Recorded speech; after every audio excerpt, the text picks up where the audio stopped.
little history here. Back when I worked in San Diego at the cable company there, we climbed poles. That's what we did. We climbed poles and worked on amplifiers and things like that. That was when I was in my 20s. And I'll tell you a couple of things. When you're on a pole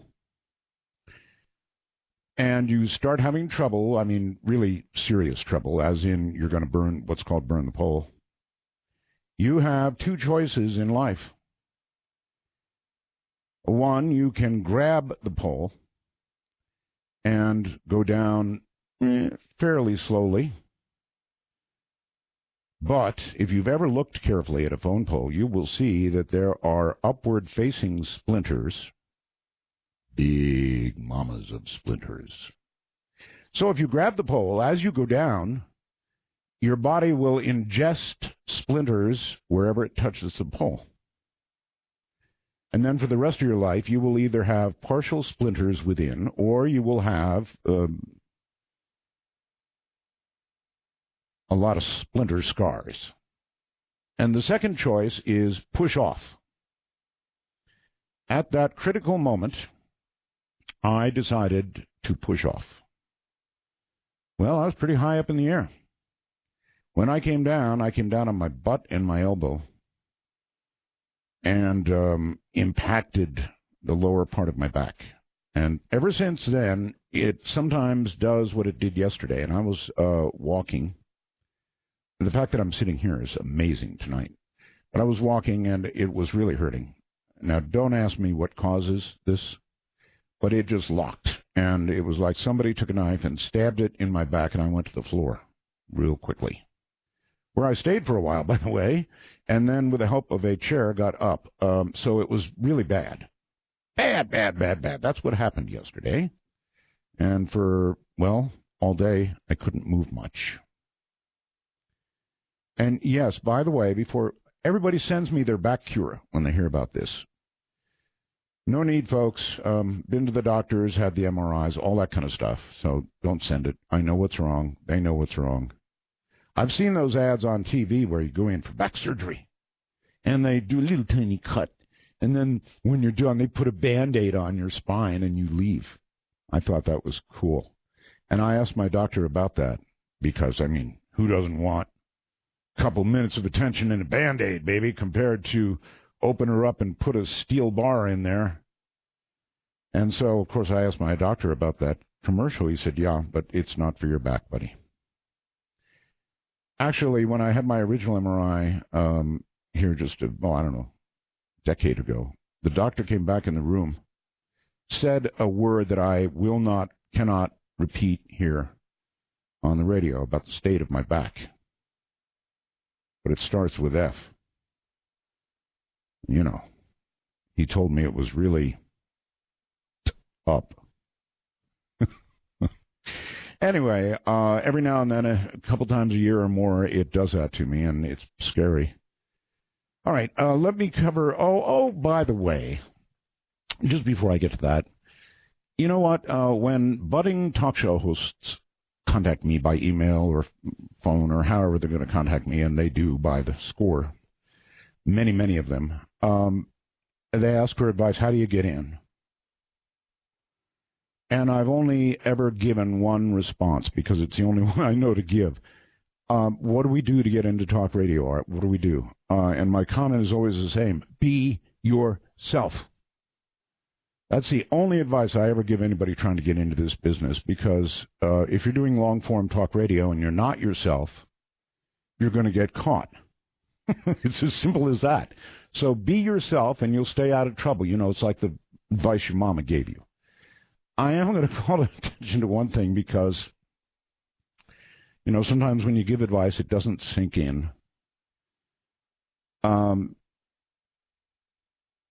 You know that other talk show host over there, right? I'm getting all these emails, and people are sending me wormhole messages. And basically, it's... I want to clear up one more thing. I have been it has been said that I picked George Norrie. Well, it's not true. I met George Norrie, the guy on Coast to Coast, at a lunch here in my little town. And that's the first I ever saw of him, so I obviously didn't pick him. But what I did do is I gave him the same advice that I give every talk show host, and I really meant it in this case, because he was stepping in to do that show. And so I said again and again, be yourself. That means make it yours. And this really is sincere advice, because I don't think there's any other way to do it anyway. I'm getting all these emails, and now this, that from Lee in Asheville, North Carolina. George all of a sudden is started saying, as of last night, that he's raging in the night. Really? Really? Well, sometimes advice over lunch is not heard. This is going to be a really interesting night, and the reason it's going to be interesting is because we've got a CIA agent, big guy, on the show. I have always wanted a CIA agent. Now, of course, he's not current, because if he was, as soon as he went on the air, he'd be, well, probably not current. If not at room temperature. So that'll be coming up. A few things, as usual. The usual ghost photo contest ends Sunday. This Sunday, guaranteed, coming at noon. My webmaster calls himself Ghostmaster Roland. But, I mean, there's something to be won here. A radio, a Sirius XM radio, and a one-year subscription. Go to the winner. Send your ghost pictures to webmaster@artbell.com. Webmaster@artbell.com. Send your ghost stories to me. Include a short, oh, please make it short, like a paragraph or two, sort of a summary of your story, to artbell@artbell.com, and we may call you on Spooky Matter.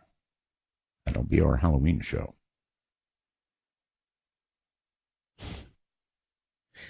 I've got a video up on artbell.com, and I want to talk to you about these videos. Hear me, folks.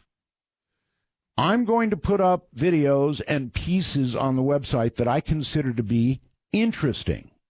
It doesn't mean that somebody didn't hoax them, somebody didn't fake them, somebody didn't Photoshop them. I never can know for sure. I'll leave that up to you. I'm putting up the interesting stuff, whether you like it or not. People complain, oh, that's got to be a fake. Well, I know the dragon was a fake, duh. The other stuff, I don't know. This hotel photo, or I should say video. Pretty damn scary stuff. It's about a complaint of screaming, a woman screaming in one of the rooms. You'll see the guy on security camera footage go and you'll hear the radio stuff too, and you'll see him go to the door, and so much more. Oh, God, that's scary. I don't know if it's real. Nobody can know if anything's real anymore. You know what you can be on the internet, right? So I don't make any warranties about this stuff. I just put it up. And then there is this really cool British Columbia UFO video, and these things just keep coming. Who knows what that is? And then there's a video of 49 quadcopters at night. It's like what you can be on the internet. We're going to have to be wary of all video that we get now. And once again, I just put the interesting stuff up. If I think it's cool, it goes up there. If you want to complain about it as probably being hoaxed, then go right ahead. Maybe it is. But unless I know for sure, I'm going to put it up and let you guys decide. You want to see this hotel video, trust me. It's at artbell.com. UFOs in Canada, the 49 quadcopters at night that could be anything. And then there's so much more news to talk about. The fact that in Montana and North Dakota, the two-man crews that launched the missiles apparently have been leaving the blast doors open on a couple of occasions. This is really bad. Really, really bad. I mean, these are the guys who would launch the nuclear missiles that would retaliate, because we would never fire first, right? Or whatever. They're in control of the keys. I think they each have a gun on their hip, right? If the movies are correct. They were caught apparently asleep twice while the blast doors. Very important. You know, blast doors, very, very important, because the enemy, of course, would strike first at what? At our offensive capability, right? So leaving the blast doors open is just wrong on so many levels and worrisome. I've got a lot more news, but I've already talked the best part of a quarter of an hour, so I'm done. I'll save it for tomorrow. In the meantime, go to artbell.com and see all that is there for you, and there's quite a bit. All right, coming up in a moment, Charles S. Faddis. I hope I'm getting that right. Faddis, Faddis. President of Orion Strategic Services, LLC, a former CIA operations officer, 20 years of experience in the conduct of intelligence operations in the Middle East, South Asia, and Europe. He has worked against the most dangerous terrorist organizations on our planet, has extensive first-hand experience with their methodology and tactics. His last assignment prior to retirement in May of 2008 was as head of the CIA's Terrorist Weapons of Mass Destruction Unit. He took the first CIA team into Iraq in the summer of 2002. That was in advance of the invasion of that country. Oh, and he has worked extensively in the field with law enforcement, local security forces, and special ops teams. Since his retirement, he has written extensively and provided training to a wide variety of government and private entities. His most recent book, CAFA, is about a fictional bioweapons attack on the U.S. and is available at Amazon.com. So, coming up in just a moment, prepare yourselves. This could be really, really, really interesting. My guest tonight, well, I've got probably a lot of tough questions for him. Questions that he may not answer, but, you know, that's all right. All right, bringing now Charles S. Faddis. Charles, welcome to the program. Thank you for having me. It's great to have you. I have never... Well, let's get it straight. Have you been an agent, or were you a CIA officer? Or both? I was what the average person calls a CIA agent, but CIA doesn't use that term. They refer to them as officers. Okay. All right. So, but either vision probably works pretty well, right? So, my job was to recruit spies, run spies, conduct covert operations, clandestine operations. That's what people mean when they see CIA agent. Holy smokes. I have always, all my life, wanted to interview somebody like yourself. Are there questions that you cannot answer? I guarantee you there are questions I cannot answer, but that doesn't mean you can't ask them. Could you list a few? Well, that doesn't seem fair. Wait, I can start by saying that's one of the questions I can't answer. Fine. You were involved in some incredible work. I mean, I can't even imagine what it was like to go into Iraq, and we'll get that. First, though, I want to talk about your book. I guess when you retire from the CIA, you live on whatever you get from the CIA, and if you did retire after 20 or however, how many do you have to have anyway? If you're in the clandestine service doing what I was doing, you can retire at 20 years. I had been in the Army before then, so that federal service is cumulative. Anyway, yes, I retired. I was able to retire from them, so I get a pension from them. I would imagine the odds are with them never having to pay the pension if your work is dangerous enough. That depends on how good you are, you know? Yes, I'm sure.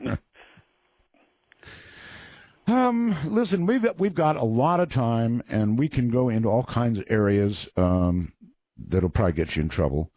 But I do want to talk to you about your book. Okay. I'm a classic doomsday story lover. I don't care whether it's nuclear conflict, biological, I guess the totality of a biologic attack, something really horrible. I'm into all that kind of stuff, and I read those books and see those movies. And you've written something, right? Right. So the latest book I've written is a novel, and it's called CAFA, and we can talk about the title and where that comes from. And Okay. It's about a fictional biological weapons attack on the United States, in this case using the plague. And when I write fiction, I try to do a couple of things. I mean, one is I try to make it fun, so it doesn't turn into a textbook or tedious. It should be a fast read. It should be entertaining. But the second thing is, I do try to write something that actually reflects, as much as I can, the reality of intelligence operations, counterterrorist operations, real threats. So, my books are not filled with cars that fly and nuclear wristwatches and all the James Bond stuff. It's a much grittier, street level look at a world where people stay alive mostly by being quick and thinking two steps ahead, and you sort of live by your wits. And the biological weapons thing is actually a great topic for that, because it's not science fiction. It is unfortunately what most WMD experts call the number one most realistic terrorist WMD threat that we are facing. Oh, I think so, because biological agents multiply all by themselves with our help, right? Exactly right. I mean, what you're talking about, there's also the possibility of engineering, nasty new things, but by and large, what you're talking about is being worried about people spreading pathogens that are already out there and are already engineered to kill human beings. Yes, but as you point out, something engineered could be all the more lethal and all the more contagious. It could be designed to be all of that, and I'm sure that there are things that we have that do that, and, Russia has and others have. And what do you know about how much of that stuff is out there?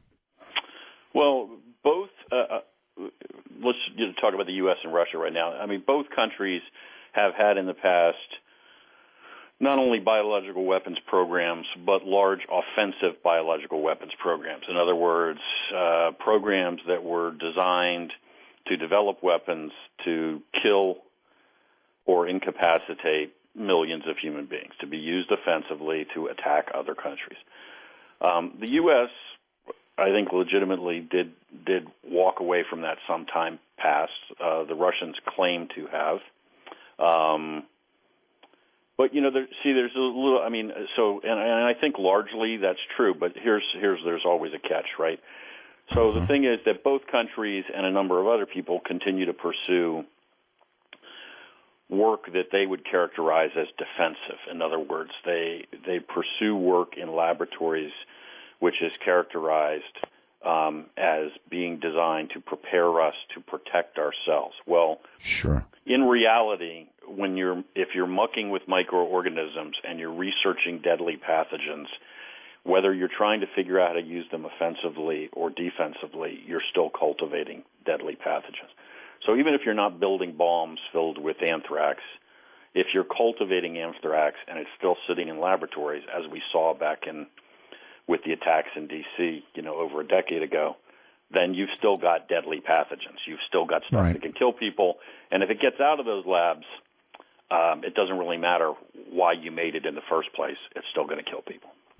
Bad as anthrax may be, I can envision a biological organism, as you pointed out, engineered, that could be, I suppose, suicidal, that bad for whoever used it, because it would ultimately get back.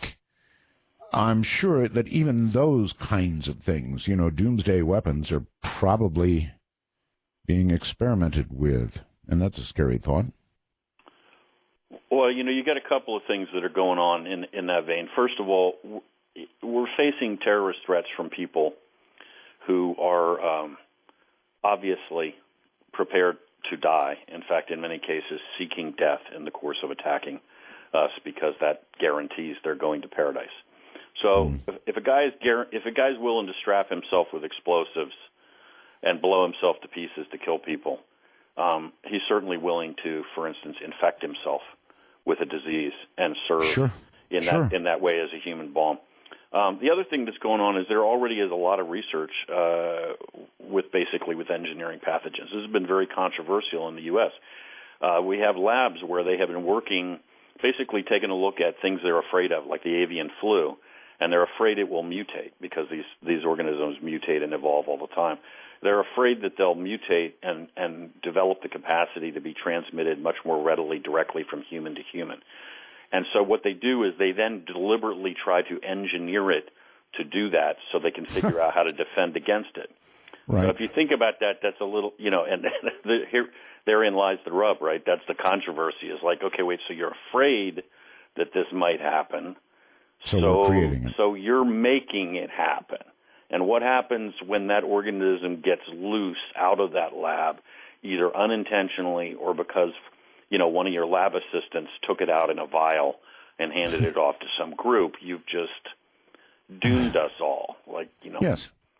Yes. Is there actually the potential for something so contagious, so deadly, that it would be suicidal to release it? Do you know if such an organism exists? So you mean suicidal in the sense that it's going to kill everybody, or? Yes. Well, the number one organism, frankly, that everybody is worried about at the top of the list for biological weapons agents is not one that's been engineered. It's smallpox. And, we're always told that smallpox is extinct, but that's not quite true. It's really gone. And it continues to exist, and it is like as you said, look, we're talking about natural organisms, right? So they're already out there, and they already have the capacity to kill.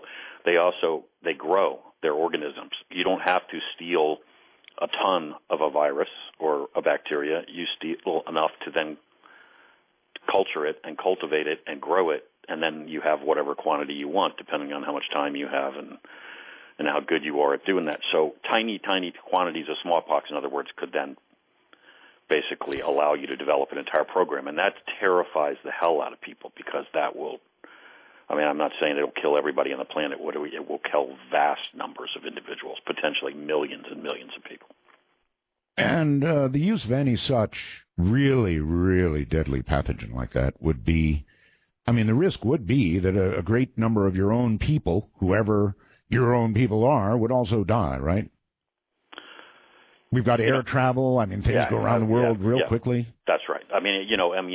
When people talk about chemical weapons, one of the reasons why chemical weapons sort of were abandoned by many countries after a while was because you really can't control them. You release the stuff, and whichever way the wind is going, that's where the stuff goes, right? So sometimes it blows back in your own face, and it was a bad day for you. So biological weapons, obviously, yes, you cut it loose, and now it's rampaging through a population. Well, every day in Dulles Airport, there are planes taking off and landing, going everywhere on the planet. So once you've infected D.C., you've infected the planet. It's going to spread worldwide. So yes, it'll come home to you. But if you have this sort of end of time view of the world, and if you're convinced that God is on your side and He's ultimately going to protect you and not the other guy, you're probably willing to light that fuse. I hear you, and that is the mentality. And now, a little while ago, you said the United States walked away from biological weapons. Okay. But at the same time, you told me, there's still this defensive research going on. And then I would also like to ask, are you absolutely certain that we disposed of all of our stockpiles of such weapons? Well, after as many years as I have spent in the intelligence business, I'm very hesitant to ever say I'm absolutely certain of anything. I'm continuously surprised. To the best of my knowledge, to the best of my knowledge, that is true. That is legitimately true. Okay. but from if we're talking from a terrorist standpoint, it's largely irrelevant. I mean, a terrorist is, because a terrorist is not really looking to steal fully functional bombs that we keep on a shelf somewhere. All he really needs to do is acquire the agent. And then usually they're going to use, by agent, I mean, the actual biological organism, the pathogen. And then he's going to use it in what we would consider to be an incredibly crude way, using some relatively simplistic approach. And it's not going to matter because people are going to be just as dead at the end of the day. All right, question for you. Yes, yeah. I'm sorry, a question for you. If I note mentally a hesitation in your voice, or you very carefully qualify an answer, can I draw conclusions from that? Well, one of the conclusions you can draw is before I ended up in the intelligence business, is that I was a trial lawyer, and right. And so sometimes when we walk into sensitive territory, I will make sure that I am choosing my words very carefully so that my meaning is very precise. Your meaning is. So I'm again, to the best of my knowledge, it is absolutely true that the U.S. did in fact do that, but hey, maybe there's a secret bunker somewhere that they never took me to. I don't know. Okay. All right. You see, I'm going to give you a rough time, right? That's cool. That's fine. All right. You were actually head of the CIA's Weapons of Mass Destruction Terrorism Unit. And you were apparently so at the beginning of the whole, or even prior to the Iraq situation, correct? Well, I actually became head of that unit after, well, it depends on when the beginning of the Iraq situation is. I became head of that unit 2006, I guess. But one of the reasons I became head of that unit is because I had been heavily involved with things concerning weapons of mass destruction really throughout the bulk of my career. I had done a whole slew of things prior to that had to do with WMD, so it was natural for me to be the guy that was put in that position. All right. Now, remember, you don't have to answer everything, but I mean, I've got to ask. Absolutely. Ultimately, we didn't find WMDs in Iraq, or some have said that they got them the hell out of Iraq and that they went to Syria. Do you know which is the case? So I heard during my time, I spent almost a year in Iraq. Wow. Almost all of that before there was really anybody else at the party. I mean, beyond our team. And in the course of it, and before the war, right? Right. Before there were any boots on the ground, before the air war had started. When we first went in, there were a grand total of 8 of us. So wow.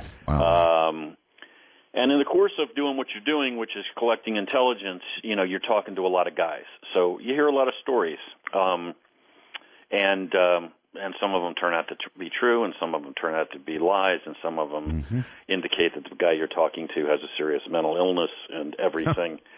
And everything in between. So in the course of that, I probably heard every possible story regarding where the weapons of mass destruction had gone or what happened to them, including one that I recall in which the guy claimed that all the biological weapons had been sewn into the stomachs of cows, and those cows had been driven across the border into Syria. And all we needed to do was find those cows, and we would have the weapons of mass destruction.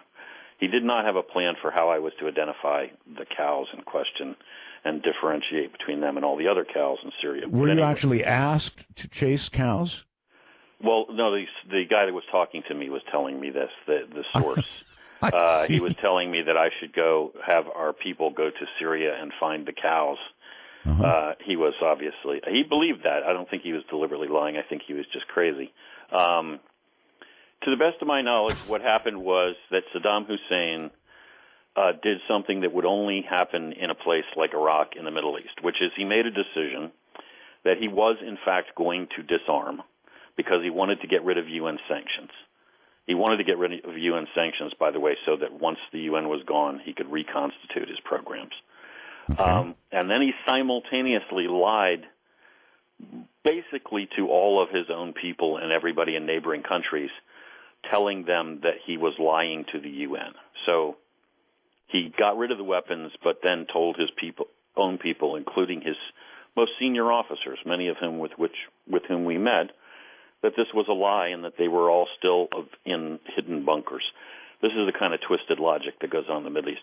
Obviously, his rationale was, I need to disarm to get out from under UN sanctions. But if my own people actually believe that, I am likely to be dead tomorrow and deposed. It is necessary that they and the Iranians and everybody around me believe that I am doing what I have always done and that I have these weapons hidden away somewhere.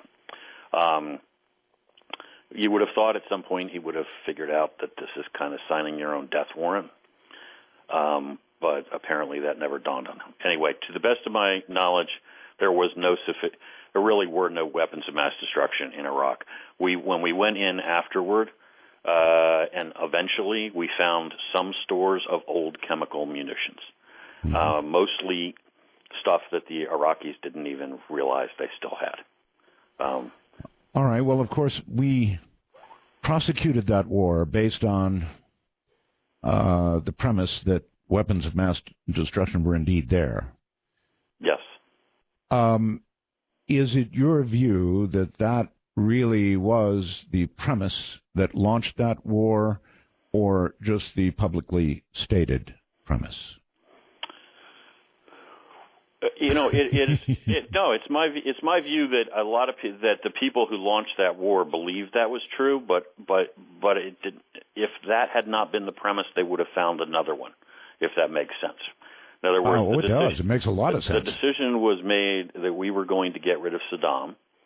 I think they legitimately had convinced themselves that, and we're talking now, the administration, that there were weapons of mass destruction and they weren't really going to be dissuaded. But even if they had been convinced to the contrary, they would have been looking for another pretext. I should, just to clarify here, I was actually named to head the first team going into Iraq in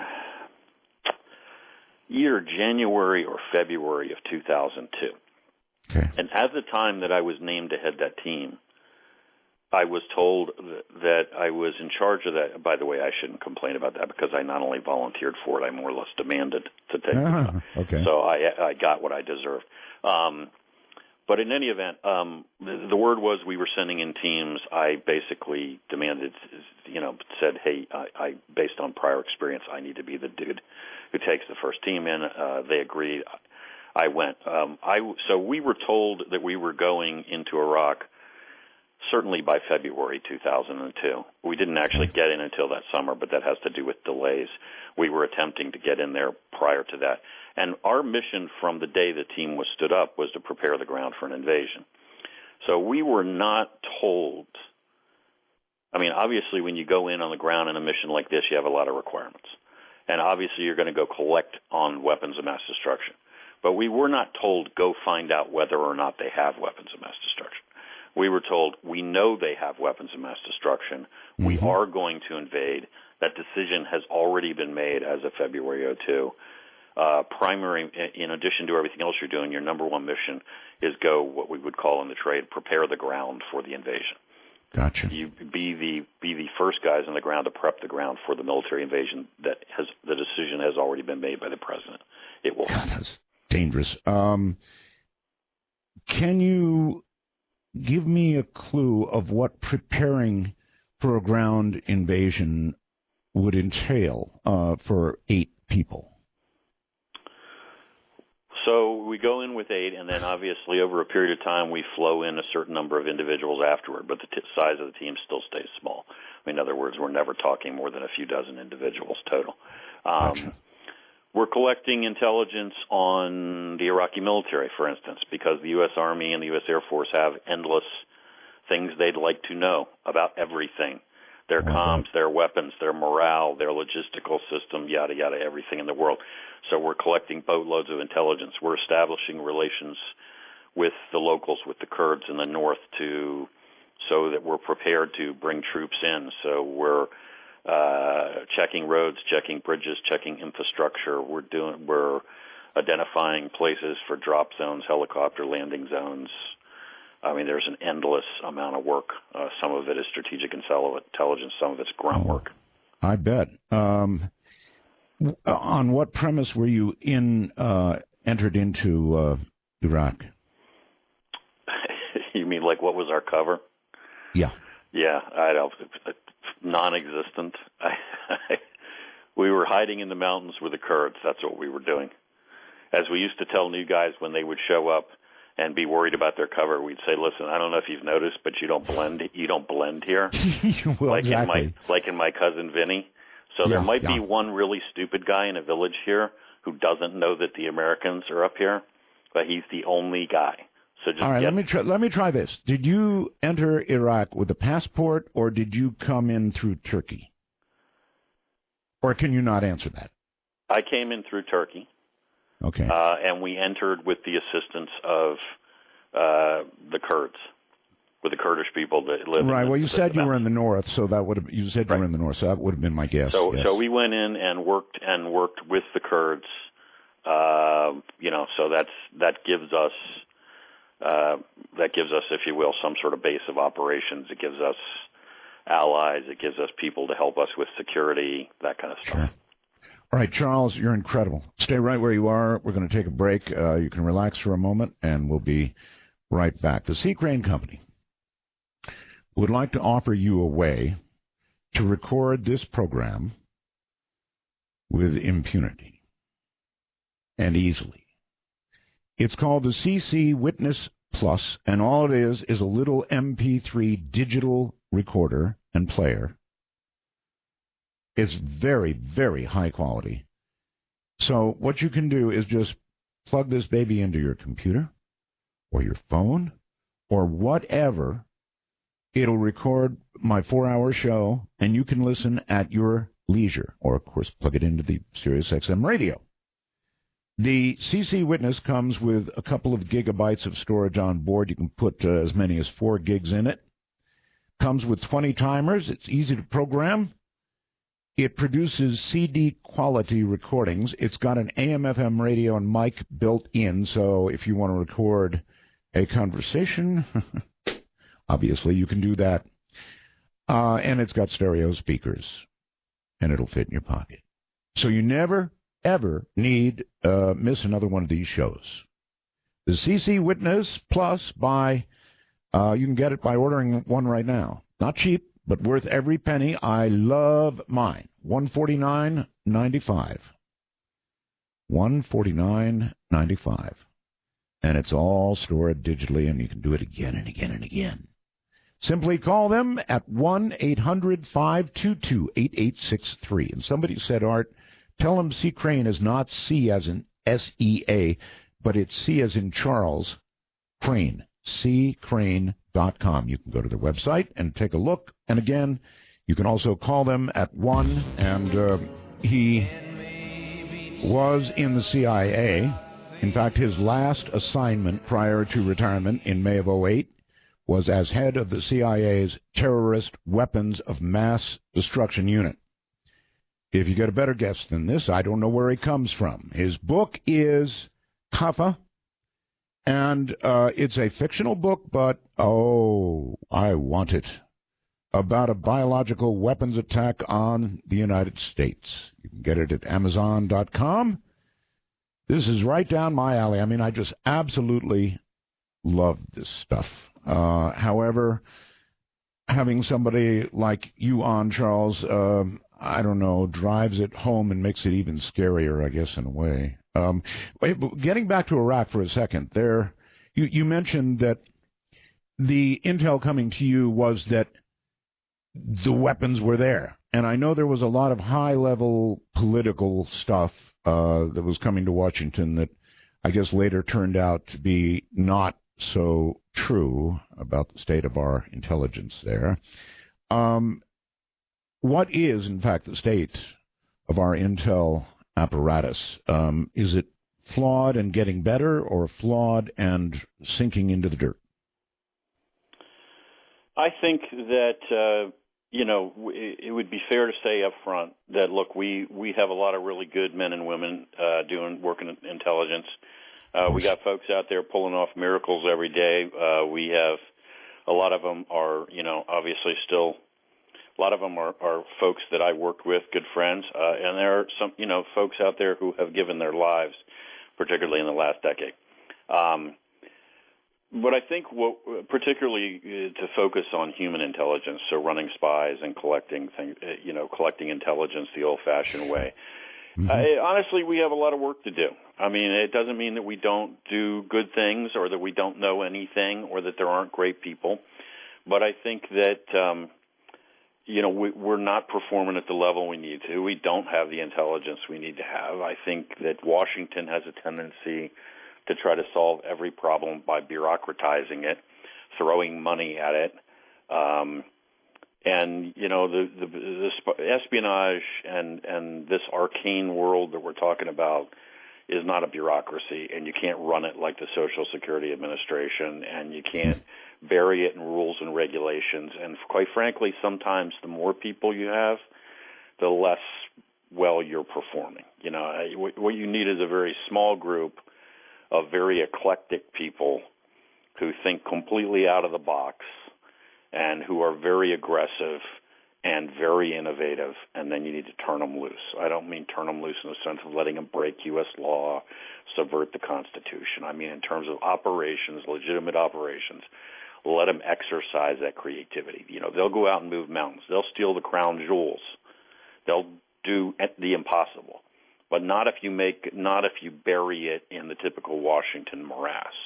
Mm-hmm. Then you're spending more money and getting less. Is that what's happening? That's exactly what's happening. And, we could broaden that, frankly, I think, to the whole intelligence community and even Homeland Security. I mean, we, it's a dangerous world. There are people out there that really are out to get us. We need to be vigilant. That doesn't mean that we're not wasting a lot of money, that we're not employing a lot of people sitting behind desks in Washington, D.C., that, quite frankly, are probably not adding much of anything to the equation. In fact, in some cases, they're taking away from the equation because they're just dragged on the system. Oof.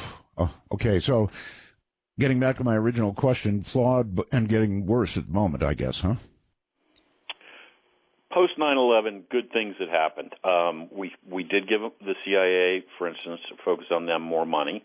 They needed more money because they had been shortchanged. It's not the end-all or be-all, as I just said, but they needed more money. We gave them some more people. They needed some more people. They don't need any more. And we gave them some more leash. Operations that I know, kinds of operations that were proposed repeatedly pre-9/11 and routinely denied, or in many cases they were never proposed because your boss wouldn't let you propose them. So money was really tight. So they didn't hand you a peanut butter and jelly sandwich and send you across the Turkish border, right? When I went into Iraq, you mean in terms of how much money we carried, or in terms of? No, it was just a joke. I meant, in other words, you were properly funded in that mission, right? We were, we were not short of money in Iraq. By the time we got to Iraq, we had plenty of money, and money talks, and money is the number one weapon, quite frankly, when you're running intelligence operations. I mean, the weapon that you use. Mm-hmm. When you run sources, they have lots of motivations, but to be really cold and calculating for a moment, any source I ever ran that we weren't paying, I never fully trusted. Oh my! It's a cold game. In other words, it's all about control. Yeah, those who would say they're doing it because they believe in American democracy spreading around the world, you'd rather have somebody asking for a grand. You know what? I don't want to run a guy who's only all about money, because if he's all about money and that's all there is, then I know that sooner or later somebody's going to show up with more, or he's just going to decide to double his cash by talking to me and somebody else. But so he needs to have some other motivations and some other reasons. But at the end of the day, if he's being paid, that's a hook. To be so cold, if you're, sure it is. Yep. If you're in the process of recruiting somebody, I imagine there's a very careful mental vetting that you do of this person before you decide to proceed, huh? Yeah, if you're really recruiting a guy, if you're really recruiting a guy, in other words, we're not just talking about a guy that you speak to one time who shows up and tells you whatever fantastic story. If we're really talking about a guy that's going to be a source, that's a whole game of mind melding with someone. And it's the same dance that's been done for centuries in this business. By the way, none of this is new. The spy masters for Queen Elizabeth in the 1500s were doing the same thing. You're climbing into this guy's head. You're figuring out what buttons to push. You're figuring out what motivates him, what his vulnerabilities are, and then you're figuring out how to push those buttons, and then you exercise control and manipulate him. And I know that sounds very cold, but it is a cold business. That's how it works. Of course, it's a cold business. And I guess you were pretty good at it. You did this how long? I mean, more or less in the CIA, how long? Well, I did that the entire time I was in, and I was overseas almost the whole time I was in the CIA. So that's, roughly 20 years of doing that. And were you ever close to apprehended? Because it's not good to get caught if you're in the CIA, really in the CIA. It's very bad. Yes. How's that for an expansive answer? Well, maybe I should extend the question. Were you actually caught? I spent some time. I spent some time on one occasion talking to some local officials about what I was up to. Yeah. Well, you're a good talker. Did you talk yourself out of it? I think by the end of the exercise, there was no ambiguity about what I was up to, and they decided to look the other way, and we moved on. If that makes any sense. There are targets and operations that, while folks may not like us doing them without their permission, are what we might call compatible. In other words, if you're chasing bad people and you're doing it in somebody else's backyard and they didn't give you permission to do it, they're probably still not going to be excited when they catch you, but they may or may not react the same way as if they caught you running, say, the Prime Minister's personal secretary. Mm-hmm. They might just say, okay, good, why don't you just get out of town now and move on.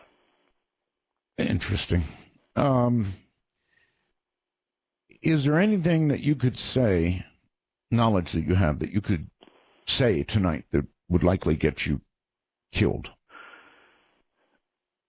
I'm not asking you to say killed it. by our own people? Maybe, yeah. Yeah. Does that happen? I think all kidding aside, in order to get yourself targeted for lethal action, to use the euphemism or the antiseptic term by the U.S. government, you would really have to put yourself. You'd have to put yourself, on the other side with some group that is targeting Americans. You'd have to join Al Qaeda or some similar group that's become an enemy combatant. You would have to do something like that. Now, I think what you could much more easily do, especially these days in Washington, is put yourself in a position where nobody's going to come and put a bullet in your head, but they're going to prosecute you. They're going to pull your security clearance. They're going to do all sorts of other things to put pressure on you and make you shut up and make you be quiet.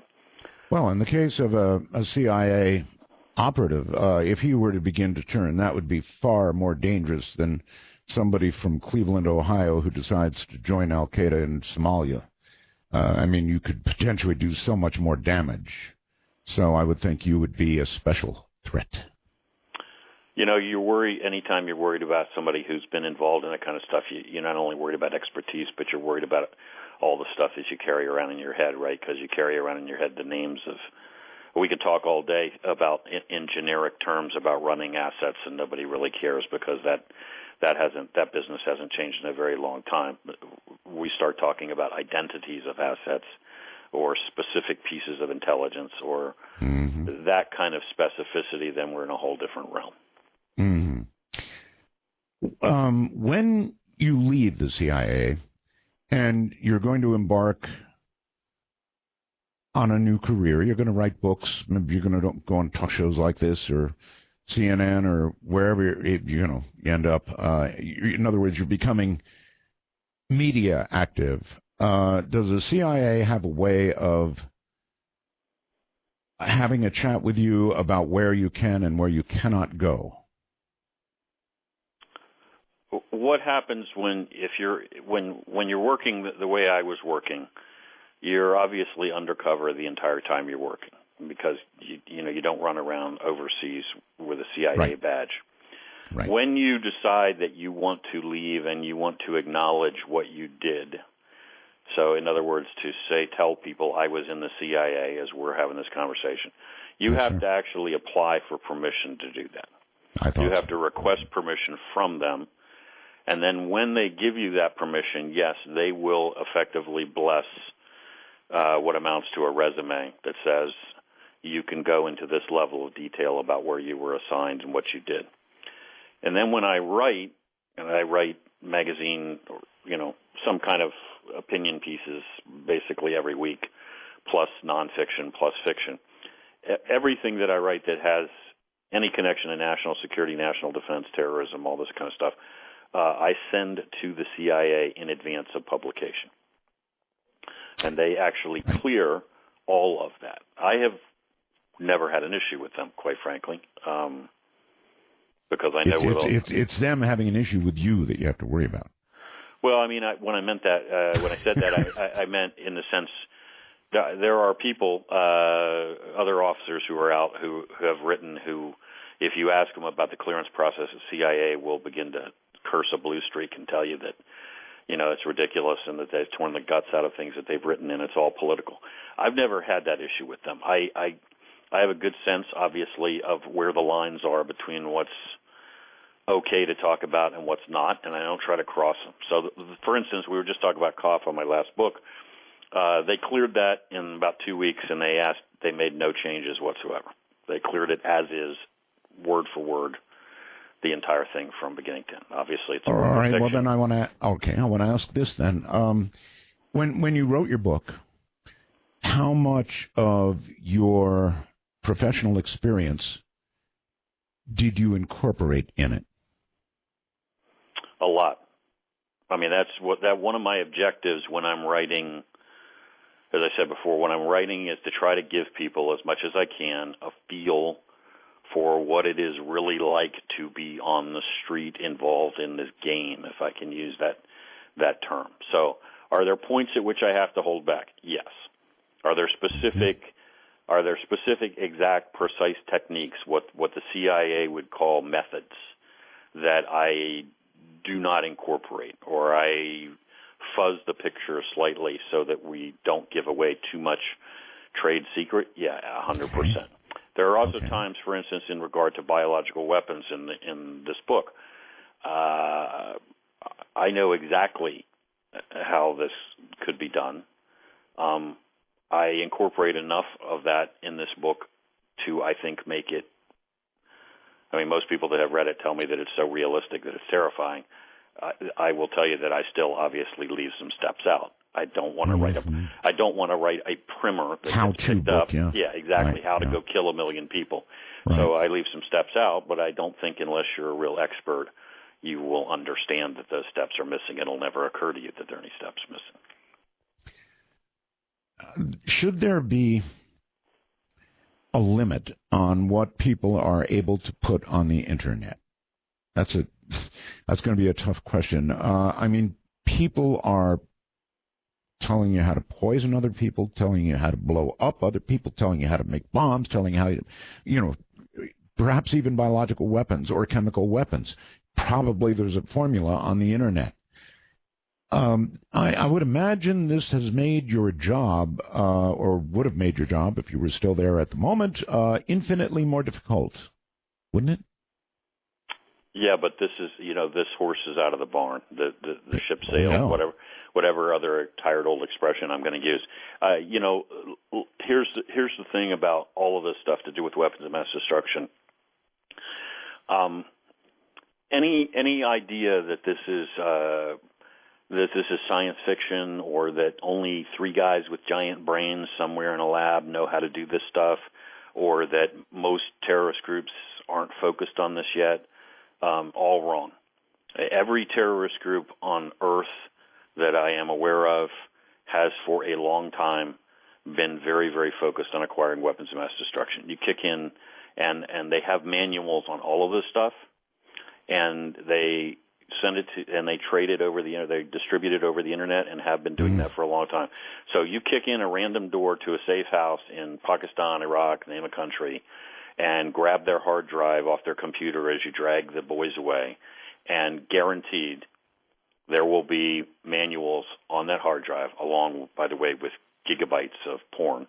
There will be manuals how to for sarin gas, mustard gas, ricin, anthrax, everything. Now, thank God, most of them can't. Many of them still can't make it work, and thank God, many of the recipes they have are wrong. But they are. This is ongoing, and it happens. You can see that a manual that one guy wrote one place in Lebanon, within a year it has been recovered everywhere on the planet. Hundreds of times. Gee, for these radicalized Muslims, I'm shocked that not only do you get all the formulas, wrong as they may be, but a lot of porn. You said, "Gosh." That is a shocker, but yeah, massive quantities, and only by the way the most disgusting porn. So really, it's got to be the cruder and more offensive and more degrading, the better. So how you square that with the purity of your religious principles, I'm not quite sure, but that was my point. Yeah, and that's almost universally true. Yes. Huh. I'll be darned. All right. We are getting mixed pictures of how the war on Al-Qaeda is going. I mean, for a long, long time, the media was suggesting, there's just, even the president, there's just ragtag groups left that are not organized. We have more or less, not eliminated, but we've hurt them so badly they really can't do anything at all. And then here recently, they're popping up all over the place. So what is the state of the war on Al-Qaeda? So as far, I was involved in counterterrorism for quite some time. I mean, basically from the day I came out of training, I was working counterterrorism of one kind or another, and with a lot of different groups. But, increasingly that had to do with Al-Qaeda well before 9/11. And for those of us that were working counterterrorism in those years, it was very frustrating because, as I alluded to before, we were getting hit, and more or less the decision had been made that we weren't going to shoot back. 9/11 changed that. Operations that you wouldn't have been laughed out of town for proposing before 9/11 were all of a sudden being approved in a heartbeat, and you were told be more aggressive. So as soon as we started shooting back, that was a very good thing. That changed the world for Al-Qaeda. A lot of them are dead. If you're the operations chief for Al-Qaeda, your life expectancy right now is about 6 months from the time you take the job. So that has changed the world. So that's good. That's all positive. And it has definitely put them in a situation where they don't have anything close to the freedom of maneuver they used to have. But having said all of that, any idea that they are a static, fixed point and, a set number of individuals, and we can just, because we have degraded them in the tribal areas of Pakistan and Afghanistan, that means we win, is just kind of missing the whole nature of the conflict. Because what you're fighting is an organism that spreads and morphs and evolves, and any place where you have the right conditions, it's going to pop up again. So kind of spreading like a biological weapon almost. Yes, and it's feeding on ignorance, unemployment. Any place you got lots of young guys in desperate situations, no access to secular education, their heads being pumped full of this craziness from radical madrasas, it's going to continue to come up. So you're going to be. That doesn't mean we're losing. That just means that this is going to be a very long conflict, and you're going to be doing this for a very long time. And one of the mistakes we made was trying to turn this into a conventional conflict, which seems to be a fixation of the United States. I guess since we won World War II that way, we must win every war that way. Well, we've moved a little more toward asymmetrical. I mean, we've got the drones and so forth, right? We are, we are gradually evolving, or have been gradually evolving, toward recognizing that this is a conflict that needs to be fought with intelligence officers and special operations personnel, and not by sending 100,000 guys to Afghanistan, occupying countries, nation building. We are slowly working our way there. But you're going to be doing this for a long time. I mean, look at Africa. Well, look what just happened in Kenya. The situation in Somalia. Half of Nigeria has gone up in flames. North Africa is a mess. Syria's devolving. Libya almost has no central government now. Yeah, you can be doing this for a very long time, fighting these brush fires. How do you feel about the use of drones?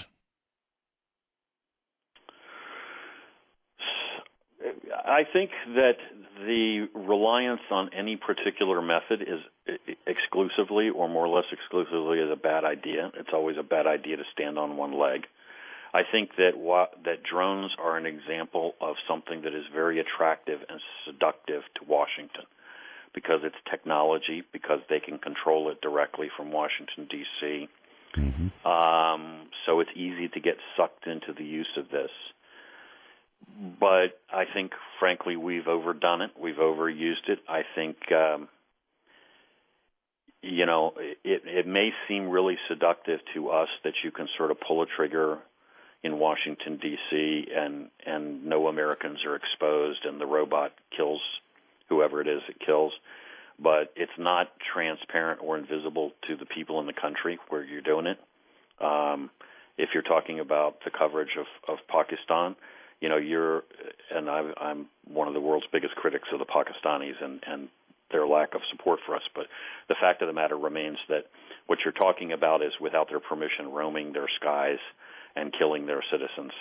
If we have a drone strike and there is collateral damage, we've just made people who would probably give their own lives to get back at us in any way they could.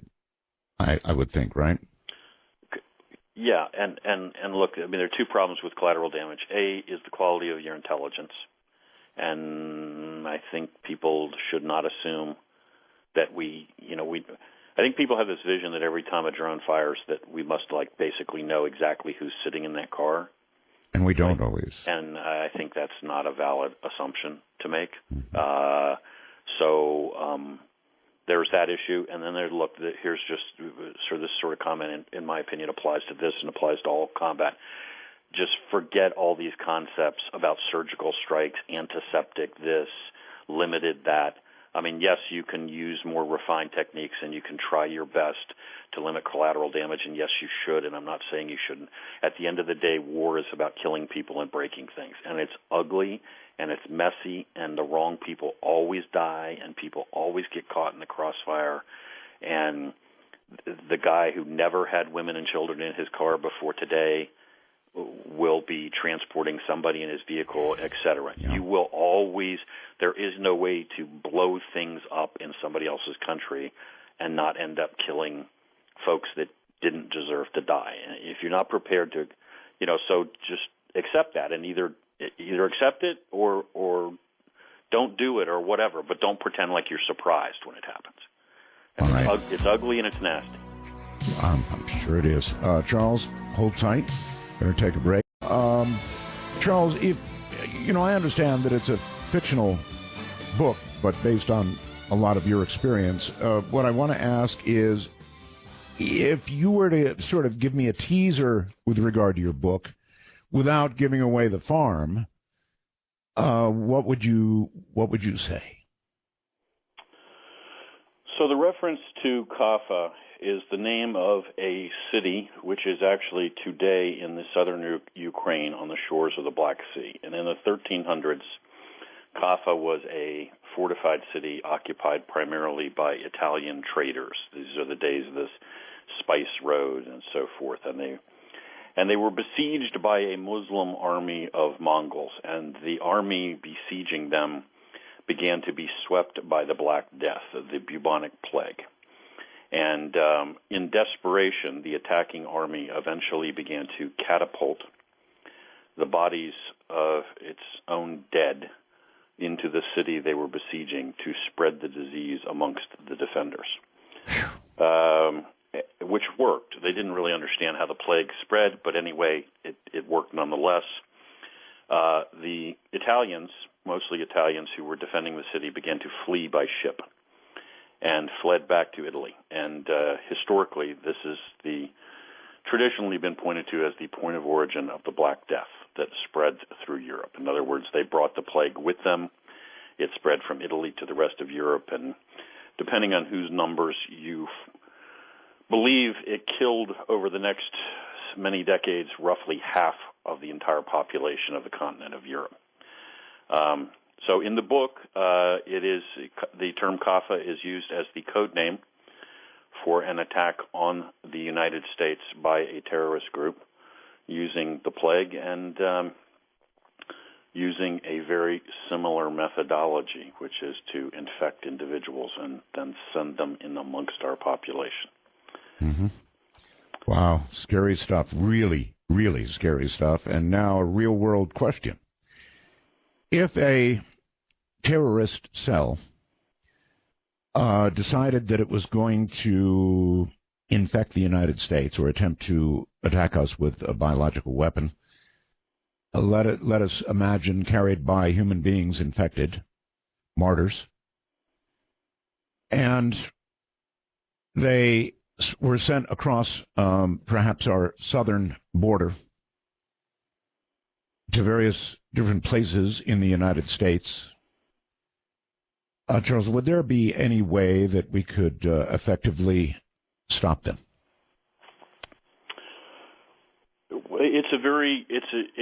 That's a close call, I guess. It's a very good question. Maybe not. It depends on a variety of factors. It depends on how fast we move. Let me sketch this out, and this is roughly the way the book works out, is a terrorist group that's going to stage a biological weapons attack is not going to act like every group in a movie or in television where they tell everybody what they're going to do and that there's a clock ticking down and then you try to stop them. In the case of a biological attack, so for instance, if terrorists bring a nuclear weapon into the United States, you're going to know that they have it here because there's going to be a mushroom cloud somewhere. That's going to be the announcement that you're going to have. With a biological weapon, they're going to release it in your situation using what actually, this is scary that there is a term, using biomartyrs. They're just going to do it. And they're not going to tell you that they did it. They're not going to tell you they're going to do it, and they're not going to tell you that they did it. So what's going to happen is they're going to infect people. And then those people are going to do what people do when they start feeling sick. First, they're probably going to ignore it. Almost all these diseases start with the generic flu-like symptoms. So you're achy, yada, yada. You think you got the flu. You don't have time for it. You work through it. You might take a day off from work. You don't immediately run to the emergency room because you got flu-like symptoms. Right. Now, at some point, a day, 2, 3 days, depends on what disease we're talking about, it begins to get a little more serious. Now maybe you go to your doctor, you go to your emergency room, maybe. The doc doesn't have see a sign hanging around your neck that says, I have the plague, and he's dealing with a bunch of people. And chances are that in half the cases, he's going to tell you, take 2 aspirin, call me in the morning, or give you some other generic prescription and send you away. Probably an antibiotic. Which may or may not, depending on the disease we're talking about, have any impact on what you're doing. Anyway, my point is, at some point, long after, certainly days after the attack has started, somebody is going to say, well, I got a plague victim here in Baltimore. I have multiple plague victims here in Baltimore. And by that time? And by that time, every single person that was infected, now there's a question here about different diseases and how they spread, but assuming we're talking about something that spreads from person to person.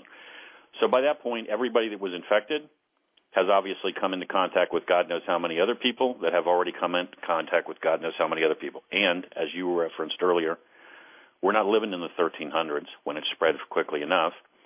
We got planes, trains, automobiles, right? So by this point, people that have been infected have flown to Paris, London, L.A., Phoenix, and now this thing I mean, now you're talking about trying to catch a wildfire that started 3 days ago and trying to get your arms around it and hoping that you identify it quickly enough and that you actually have enough of whatever the medication is in stock, in existence. Because forget movies, you're never going to make an antidote on the fly. And if you have to start ginning up a factory and making new, whatever the medication is, good luck with that. So, and even for things that are cured with relatively straightforward antibiotics, you can very rapidly have run through the entire stock that the country has on hand and basically find that you're too late, that the fire is burning faster than you can stop it, and then it's just going to burn itself out. Well, it just seems like too easy a scenario. In other words, getting enough people who are sick across the border, it just doesn't sound in this day and age like really a rough job. In fact, you could probably even pick people that are relatively healthy at the time they cross. So they could in essence come in legally. Yeah, there's no reason why you couldn't bring the people in and then actually administer the pathogen to them after they're here. For that matter, these days, I mean, we find suicide bombers in Somalia who are American citizens, working for Al-Shabaab. So there's not necessarily a reason, and this is not intended to be some slam against the Somali community in particular. I'm just saying there's no reason why the people that you infect necessarily have to even be individuals that you had to send here. I mean, we have Americans going abroad to fight jihad. I can't imagine a protection against this. I can't imagine how do we possibly protect against something like this? I think it's like most things in counterterrorism.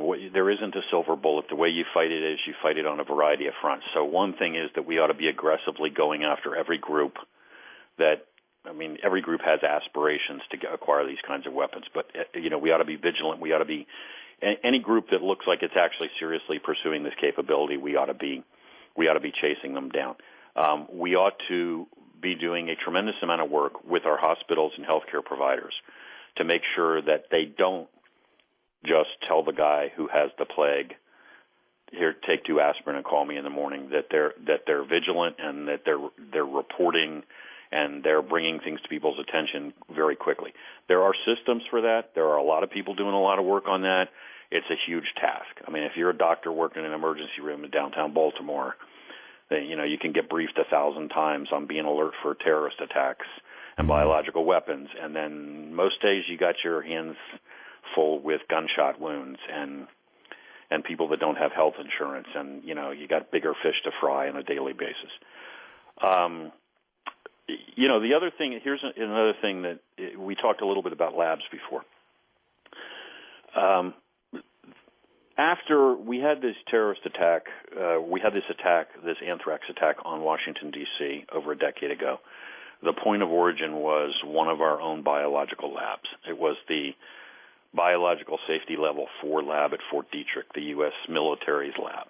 And one of their own doctors who had some obvious mental health problems took the anthrax out, and he's the one that mailed it and staged this attack. Right. So in response to that, in an action that only can make sense to Washington, D.C., because we had just been attacked using agent that was taken out of one of our own labs, we then decided that we really needed a whole bunch more of these labs working with dangerous pathogens in the country.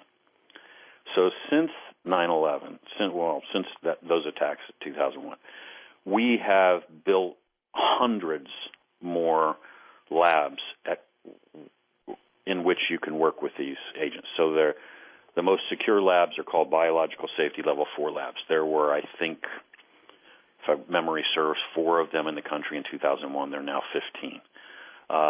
There were a few hundred of the next tier, Biological Safety Level 3 labs. Nobody actually knows how many there are now because no one agency counts them, but rough number, 1,500.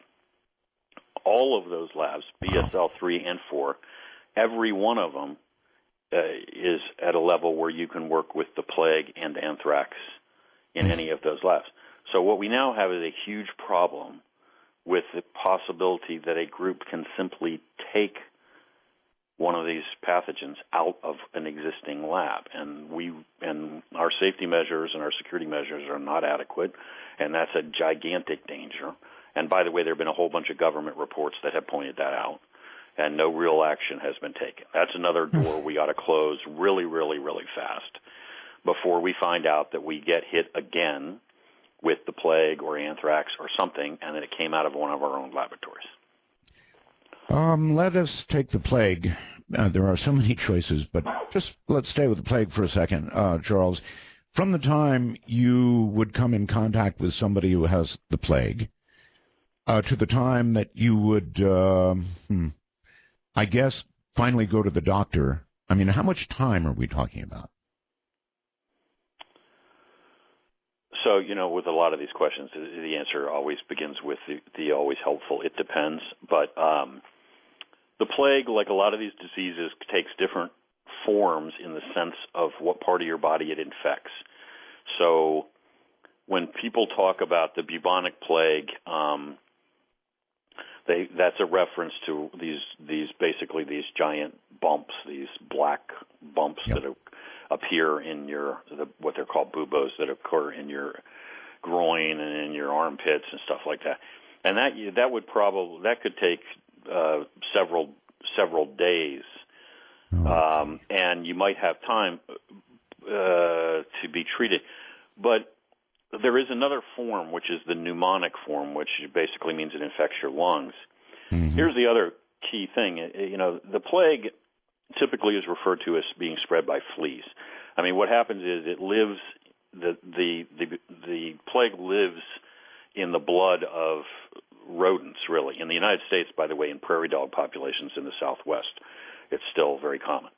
And then fleas bite these rodents, and then they bite humans, and they spread the plague. And that's typically, if you ask people how the plague spread, that's what they're going to tell you. Well, it can also spread, if it's in the lungs, you can spread it directly person to person. In other words, every time you breathe out, you will breathe out water vapor and droplets, yada, yada. And feels like the flu. Exactly. Now, here's the thing. When you read the actual accounts of the plague in Europe, what we were talking about before, when these guys got off the ships coming from Kaffa, landed in Italy, and then the nightmare began. It is very clear from those historical accounts, which I have read hundreds and hundreds of pages of, that the plague was spreading much of the time directly human to human by breath. There are accounts from the times of the Black Death of people, literally travelers, showing up at a home. This isn't an age when there's no Motel 6, right? So people are putting folks up. And they show up and they knock on the door and they come to visit, and they're ill when they arrive, and by morning people are dead in the house. Like, in less than 24 hours, people are dropping dead from this. So in that form, if you're spreading it, if we're talking about spreading it in the pneumonic form,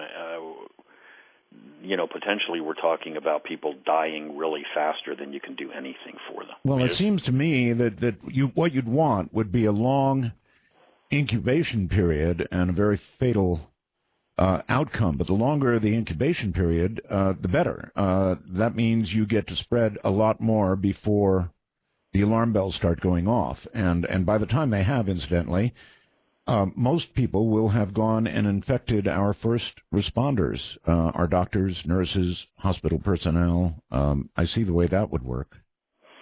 They're going to infect them. At some point, people are going to stop showing up for work, probably, if it becomes fatal enough. In regard to the incubation period, you're right. I mean, this is the kind of crazy, sick stuff that weapons designers think about. This is why some forms of things like the Ebola virus and so forth are not particularly effective as biological weapons, because essentially the epidemic burns itself out faster than it can spread. People die before they can really move around very much and infect other people, so it can't get loose. That, of course, doesn't mean that Ebola suddenly loose in New York City wouldn't be awful. No, and you can just imagine the psychological trauma caused by any of this. I mean, you wouldn't, even long before you got to the point of killing millions of people, you would, I mean, my God, if you know, how many people have to die and how widespread does it have to get before nobody's going to work anymore, before nobody's going to the supermarket anymore, before nobody's letting anybody onto their lawn anymore? You know, the country is terrified, locked down, just kind of cut in. Okay, on that very question, I'm curious, Charles, if an outbreak began, would the government, in your opinion, this is just an opinion question, level with the American people right away that we were experiencing a biological attack, or would they decide that the panic that would ensue, should they announce that, would be more damaging than the attack? I think that it's likely that for a variety of reasons you're going to have a delay. First of all, because it's Washington and there's so much bureaucracy that somebody at the street level is going to say, we got a problem and that we've been attacked and we need to move now. And then somebody's going to have to convene 37 different meetings at 12 different levels and prepare a bunch of briefing papers, and it's going to be 3 days later before anybody makes a decision. And then you're going to kick in all the factors that you're talking about. What are we going to tell them? How much are we going to tell them? Are we going to tell them some of the truth, but not really all? This is not, this is not the kind of stuff Washington's good. Washington's not good at this kind of thing. No, it isn't. Or putting together healthcare websites either. Oh, I got a laugh out of you, finally. Okay. So, you know, I don't see a lot of hope for us here because it's just too easy to do. Perhaps getting the biological in the first place is somewhat difficult, but it seems to me that getting it spread, if you were intent on doing that and had lots of volunteers, and certainly the way the world's been going lately, there's lots of volunteers, I don't see that we'd get away with that one. I mean, they would do it. Simple as that. And apparently when they want to, they will do it. So, as you pointed out, people would stop going to work. Eventually cops would stop going to work. There'd be a breakdown in civil behavior pretty quickly, I would think. And it just would not be good at all. I mean, have you sort of scenarioed that one out? You know, in general, when I was chief of the Weapons of Mass Destruction Unit, I used to tell people that I should carry a scythe and wear a black cloak, because where all discussions of WMD go is, my God, it's gloom and despair as far as we go. No, here's the other kicker. You know, the Weapons of Mass Destruction Commission, the WMD Commission, that has done studies on terrorist threats, 5 years ago said within the next 5 years we will be hit with a biological weapons attack by a terrorist group. And when was that? That was they said it 5 years ago that it would happen within 5 years. So the end of this year, time's up. So let's hope they're wrong, but that would give you an idea of how proximate people think this is. They were not saying 10, 20 years. They were saying, look, guys, this is around the corner. It's going to happen. I would like to ask you if you have any advice for those listening now when it does happen. Hold it right there. That's a good place to break. And you can relax for about 5 minutes or so. Let me talk to you all about Wi-Fi. Wi-Fi is wonderful stuff. I mean, we all depend on it for our portable phones, our iPads, our computers. However, weak Wi-Fi is no fun at all. It cuts out, you lose data, you can't log on, whatever. So Wi-Fi is pretty darn important. Now comes the Super USB Wi-Fi Antenna 3. If you're a trucker, just as an example, if you're a trucker, and I know I'm talking to plenty of truckers, this thing is about 9 inches long, if that, maybe less. Yeah, less. Maybe 7 or 8 inches. And it's got suction cups on each end. It trails a 15-foot wire. Now, as a trucker, you can pull into a truck stop.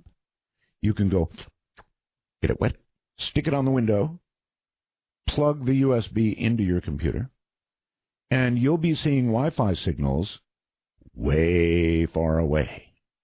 Or let's say you're just at home, you're not a trucker. You've got a computer that doesn't have Wi-Fi and you want Wi-Fi. Or you've got a computer that, well, it's not receiving the Wi-Fi very well. Well, forget what's in the computer. Use the Super Wi-Fi Antenna 3 because not only will you see your own Wi-Fi, but you'll see neighbors. You'll see their Wi-Fi. In other words, this thing receives DX Wi-Fi. That means very distant Wi-Fi. It's quite a piece of technology. And it's only $99.95. The Super USB Wi-Fi Antenna 3 can be ordered right now for $99.95 by calling 1-800-522-8863. That's 1-800-522-8863. The C. Crane Company, of course, online at ccrane.com.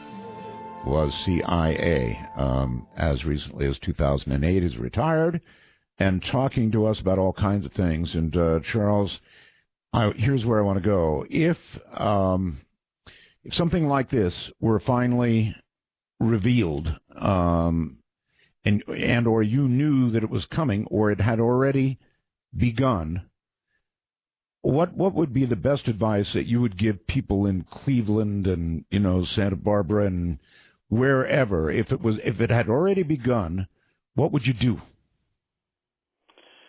I know that there are a lot of people that are going to be, if you're talking about a biological attack, that are going to be talking about stockpiling medications or antibiotics and stuff like that. And I actually do keep a stockpile of antibiotics, but I'm not going to go down the road of trying to specify medications that people should take. What I would say is, in this kind of situation, what you ought to be prepared for is frankly the same kind of thing that would help you in a lot of other kind of disaster situations, which is you need to be prepared to hunker down for some period of time and sustain yourself. So right now I'm not talking about prepping, like digging a bunker in your backyard and being prepared to live for 5 years underground. I'm just saying you need to have thought through how it is you're going to deal with the fact that the city is, has been hit with a biological attack. People are being infected. It's spreading from person to person. And what you need to do right now is effectively go into old-fashioned quarantine. And therefore, you need to be prepared to not have to run to the supermarket every 5 minutes to, food, water, other basic essentials, and just be prepared to fend for yourself and sustain yourself for, I don't know, at a minimum days, ideally a week or two. But while somebody tries to get on top of this thing to get a hold of the necessary medication, because that's what the government's going to tell you to do. If it is spreading person to person, and we're talking about this for real, they're going to tell you stay home. It's a curfew. People are off the streets. You're not going out because that's how we're going to stop this thing from spreading any faster and give us that chance to get our arms around it. And so, a lot of people, unfortunately, these days don't operate that way. They don't know anymore how they're going to survive if they can't run down to the supermarket every day. That's right. So isolation plus survival. In other words, you've got to eat, you've got to have water. So whatever your basic and you've got to be isolated. You got your basic necessities. Now, look, if you had an option, if the scenario shook out in such a way that you had an option to get yourself away from a populated area, if that presented itself as a reasonable option, Would that be a good idea? It would. But look, if you're in a major metropolitan area and all of a sudden word has broken that this is happening, you can imagine in any major metropolitan area that it will therefore be madness attempting to get out. And Yes, you're not going anywhere. I mean, you're going to sit on the highway. You're going to be jammed. You're going to expose yourself to exactly what you're trying to avoid. What you need to do is just go to ground. And yeah, it doesn't have to be fancy. I mean, food, water, whatever you need to survive for some period of time without having to go out and circulate, and let the authorities try to get on top of it, get the amount of antibiotics, medication, medical personnel in, do whatever.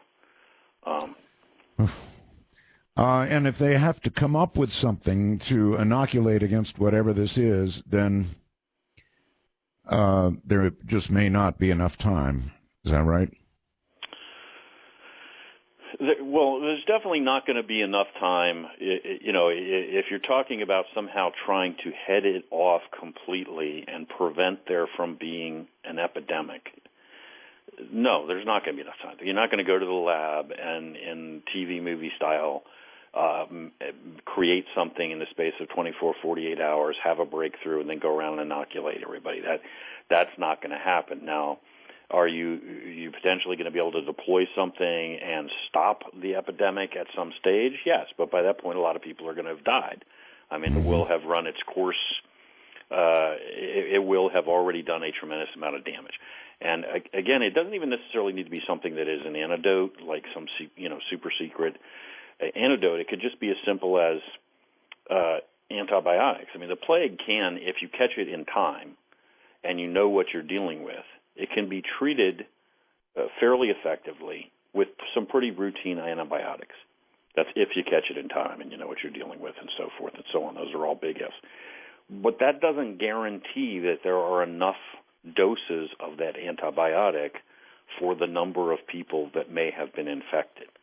I mean, they're not just a big warehouse somewhere with bottles of pills sufficient to treat every person in America for every one of these diseases. I mean, just forget it. So if it spreads widely enough, it could be a disease that we know exactly how to cure. And it's like, that's great, man, but we just ran out of the antibiotic, and now we got to start up a whole production line again and start pumping this stuff out. And it could be a couple of weeks minimum before we're getting any more. So for 2 weeks, we're back in the 1300s, and this stuff is just doing whatever it wants to do. And at some point, civil unrest is a guarantee. And when you look at the way a scenario would unfold, how quick would that be, in your opinion, the civil unrest part? In other words, people would begin doing whatever they felt they need to do. I think it's going to depend on the area, and I think it's going to depend on people's resources. But it could happen really, really, really fast in some areas. Right. I mean, when you read stories about what happened in the Black Death in Europe, and you get past the archaic language, you can see exactly. I mean, look, people are scurrying from house to house, and the bodies are stacking up in the street, and nobody's doing anything about it anymore because it's every man for himself. People are in the same family, and somebody's infected, and they're sealing themselves off from that individual and no longer making any efforts to treat them because they know they can't treat them, and it's every man saving himself. I mean, because, well, that's the reality. So yeah, you're in your house, and potentially, particularly in certain areas, all hell can break loose, and it just depends on how far we go into this scenario, whether we're talking about hundreds of people dying, thousands of people dying, or God forbid, millions of people dying, where we've really lost control of it. Do you consider that a biological attack is far more likely than a nuclear weapon going off and destroying one of our cities? Yes, I think there is no question, and I would suggest to you that every other person who is an expert of any kind on terrorist weapons of mass destruction threats would concur with that assessment, that this is the number one biological weapons threat to the United States. It is not theoretical. It is real. It could happen any day. That doesn't mean it's guaranteed to happen tomorrow. It just means you could wake up any day and find that this has occurred, and then we may or may not get our arms around it, and may or may not really spread, or we may be able to contain it. I don't know, but I would be very surprised to see that one does not occur in the relatively near future, whatever that means, 5-10 years. Which doesn't mean that it's also not a concern that a terrorist acquiring nuclear weapons. It just means that all the trend lines of biological weapons are bad, because not only do we have all these groups and all this aspiration, but the spread of biotech worldwide is it's going everywhere, right? I mean, and the infrastructure you need to work with pharmaceuticals and biological agents and all this stuff is really minimal. I mean, that's why they call it a poor man's nuclear weapon. When you don't need big engineering projects and the capacity to machine uranium to certain tolerances and all this other stuff. Right. I mean, you really simple laboratory, if you know what you're doing, you can do all this stuff. Let me drag you back to Syria for a second.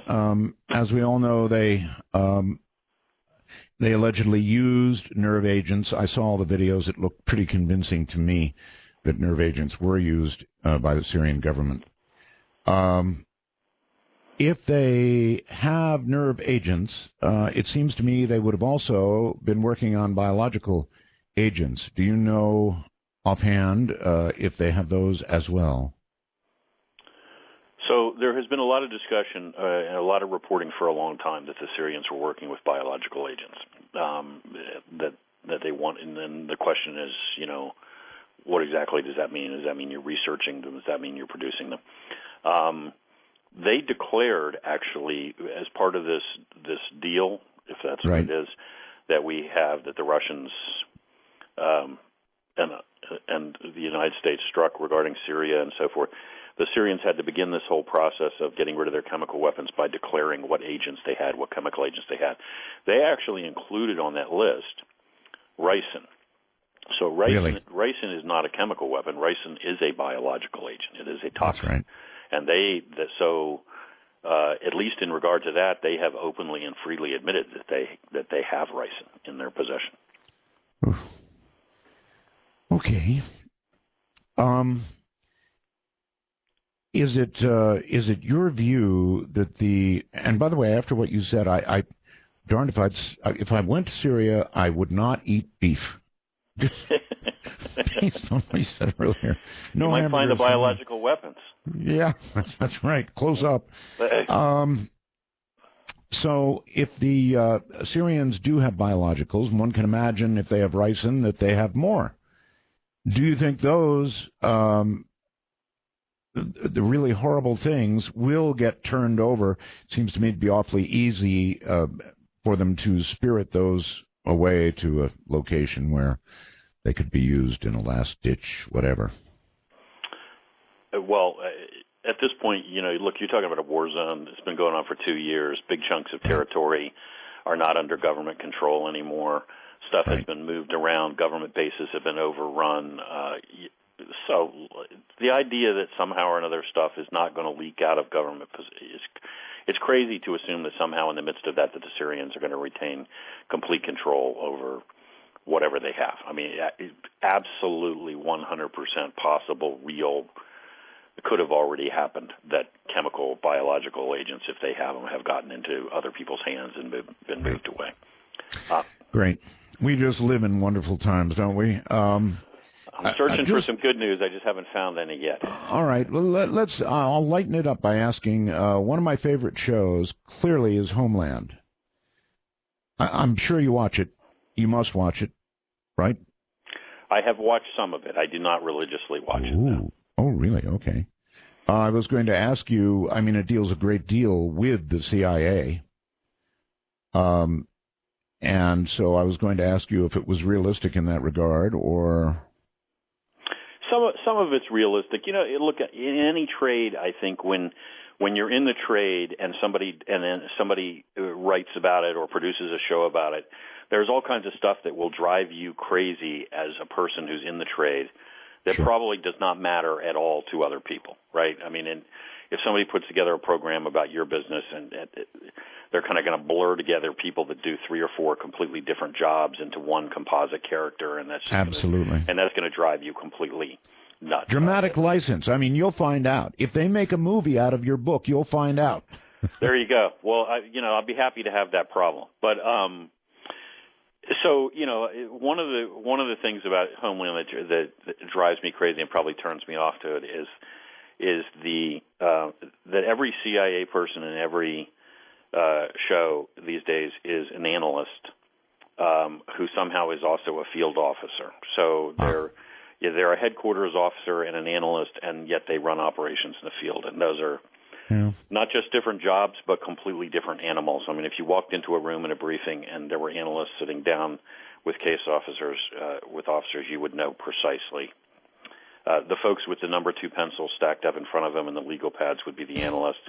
Right. And the guy sitting in the room with his feet up on the table looking like he's bored and wants to go back overseas, that's definitely your case officer. The guy who has a problem with authority.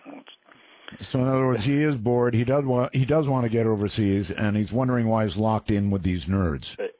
Well, that's a bad word. No, that's a perfect summation of exactly what the dynamic is that's going on. He's like, Get me out of Geek Town and let me get back to where the fun is. Okay. Well, just making friends as you go here. We have this. I have read our Fourth Amendment. Surprise, surprise. I've read it. And so I want you to comment a little on the NSA and what they're doing, listening to and reading virtually, I guess, everything. Well, that's not fair. They're not really. They're reading what the computer tells them to read after it monitors what we write and what we say. How do you feel about that? Well, I think that we have crossed a line here. I mean, to start with the bottom line. I mean, I think that it troubles me greatly when I hear people talk about this issue and then say something to the effect of, well, it doesn't matter to me because I'm not doing anything wrong. I don't have anything to hide, this kind of stuff. First of all, you don't get to decide what constitutes right and wrong. Once you allow the government to do this kind of thing, it's the government that makes that decision. And you may consider that everything you're doing is completely legitimate, but they may decide that they think to the contrary. And their definition of what's right and wrong today may not be the same definition they have 10, 15, 20 years from now under a different government. So, I mean, there's a reason why we have these hard lines and shouldn't cross them. And so that doesn't mean that there aren't a lot of great people in NSA and that they don't do a very important job. They do. And also, by the way, I think that effectively everybody who's involved in this is acting genuinely out of the best interest in what they perceive to be the best interest of the country. In other words, I don't think there's any secret plot on their part to install a communist government in Washington, D.C. They're all doing what they think is the right thing to do to keep America safe. I don't think that changes the bottom line.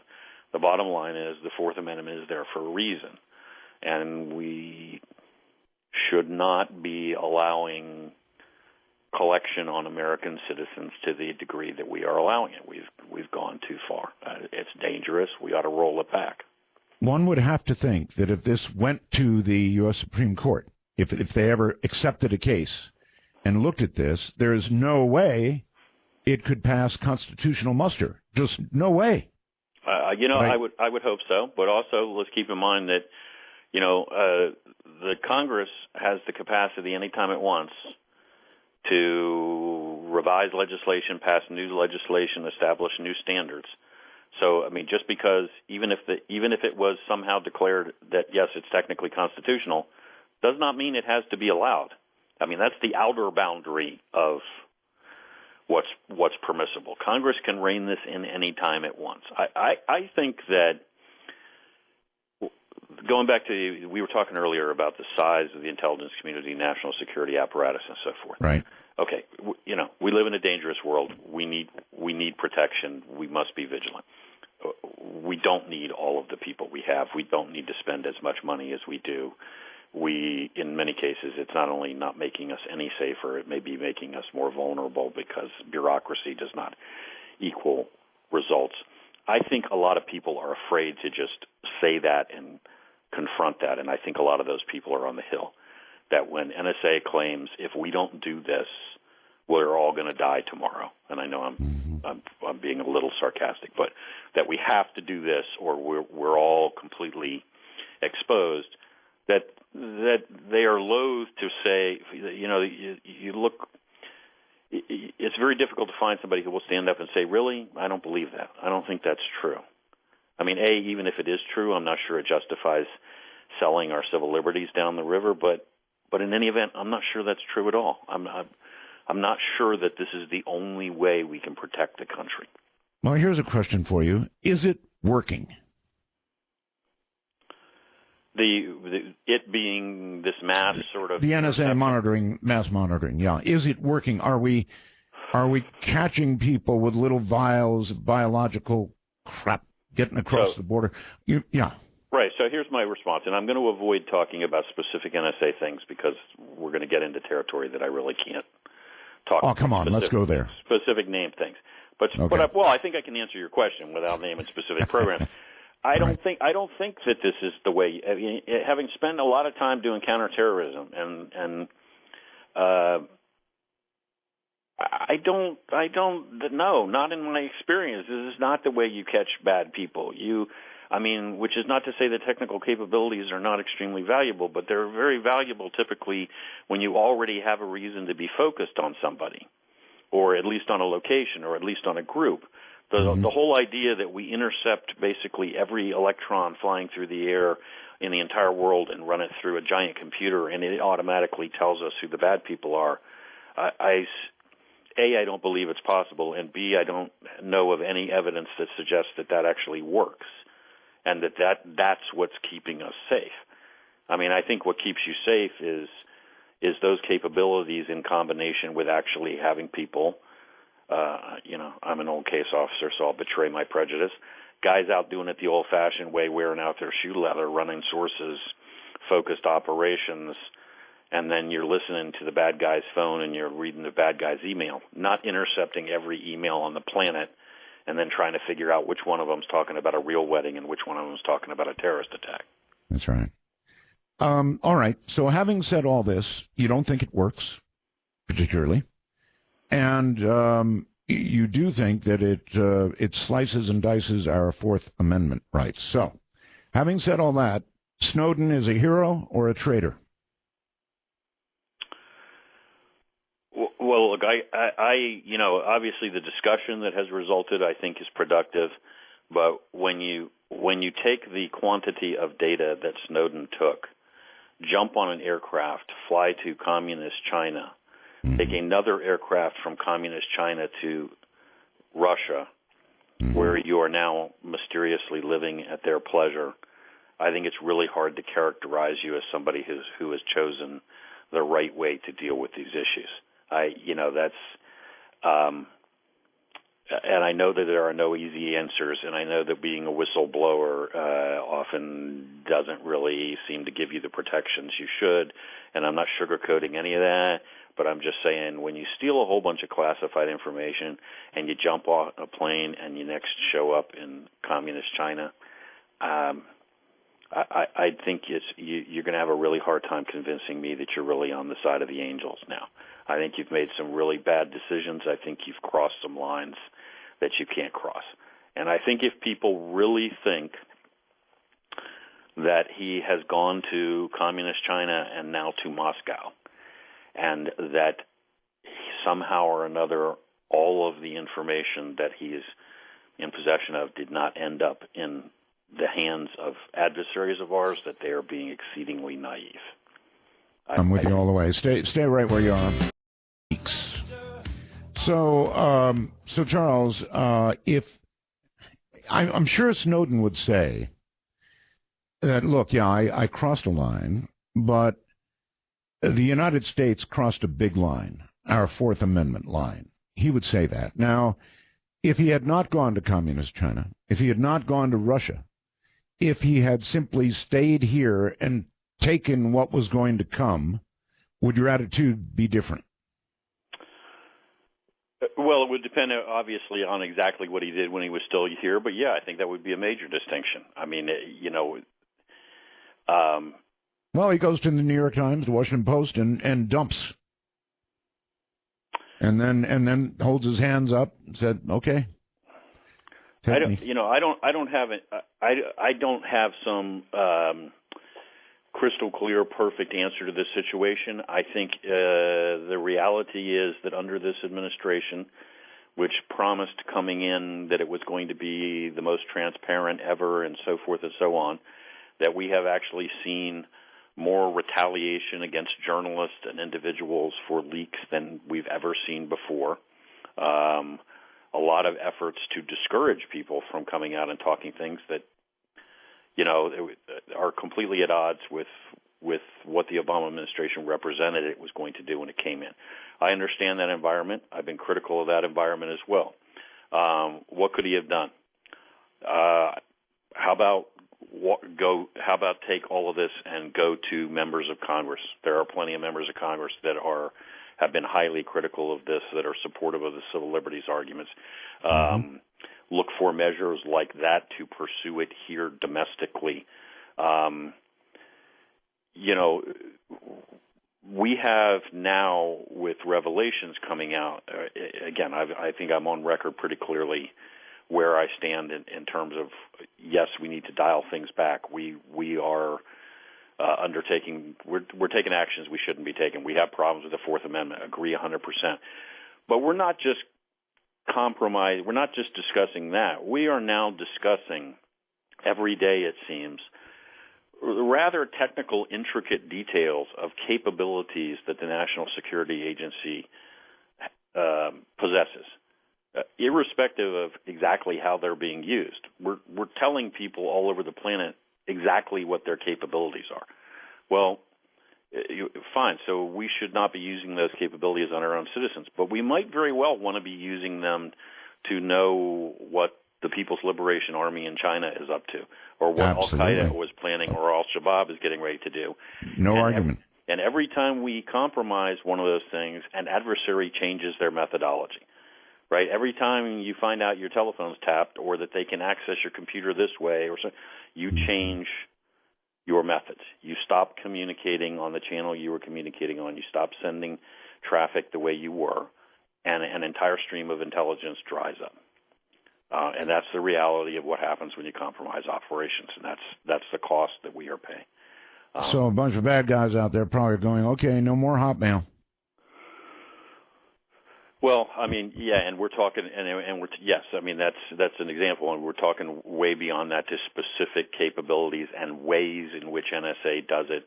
And man, this I guarantee you, for real, no hyperbole, this stuff is lapped up around the planet, and people make concrete changes. They plug holes, sure. They cut things off. We were getting bales of intelligence on name an issue, and now we've gone blind, and we will pay for that. We will find that whether, when we get into a conventional war or when we get hit with a terrorist attack, we will find that we've lost the capability and we paid a price for it. All right, I'm going to lighten it up again. Since you didn't much like Homeland, what are your favorite spy movies or TV shows that deal with this genre? So, I think the best movie that I ever saw about the actual world of espionage was, I think the movie is Spy Games with Brad Pitt and Robert Redford. Right, writing it down. Which, at the end when the Navy SEALs invade China and rescue Brad Pitt, okay, that might be a little past the line of believability. But because it goes a lot into the psychology of how the game works. There's a scene in there where Redford is teaching Brad Pitt how to do the business, and Brad Pitt chats up he's pretending, he's in alias, he's pretending to be somebody else, and he chats up some woman, and he thinks he's done a very good job of playing this part, and then Redford walks over to sort of critique him and says, I think you just told 6 unnecessary lies that you now have to remember, like rein yourself in, buddy. This is a much more serious game. TV shows, this will sound ridiculous. The TV show that I always enjoyed was Burn Notice, probably because it is completely unbelievable and nothing whatsoever I to do. see. I always found the narrative by Michael Weston, where he was saying things like, when being pursued by your adversary and you're trying to shoot at him, if you try to fire at the windshield, the bullets often glance off. So it's better to bounce the bullets off the pavement up through the floorboards of the vehicle. And he says this all.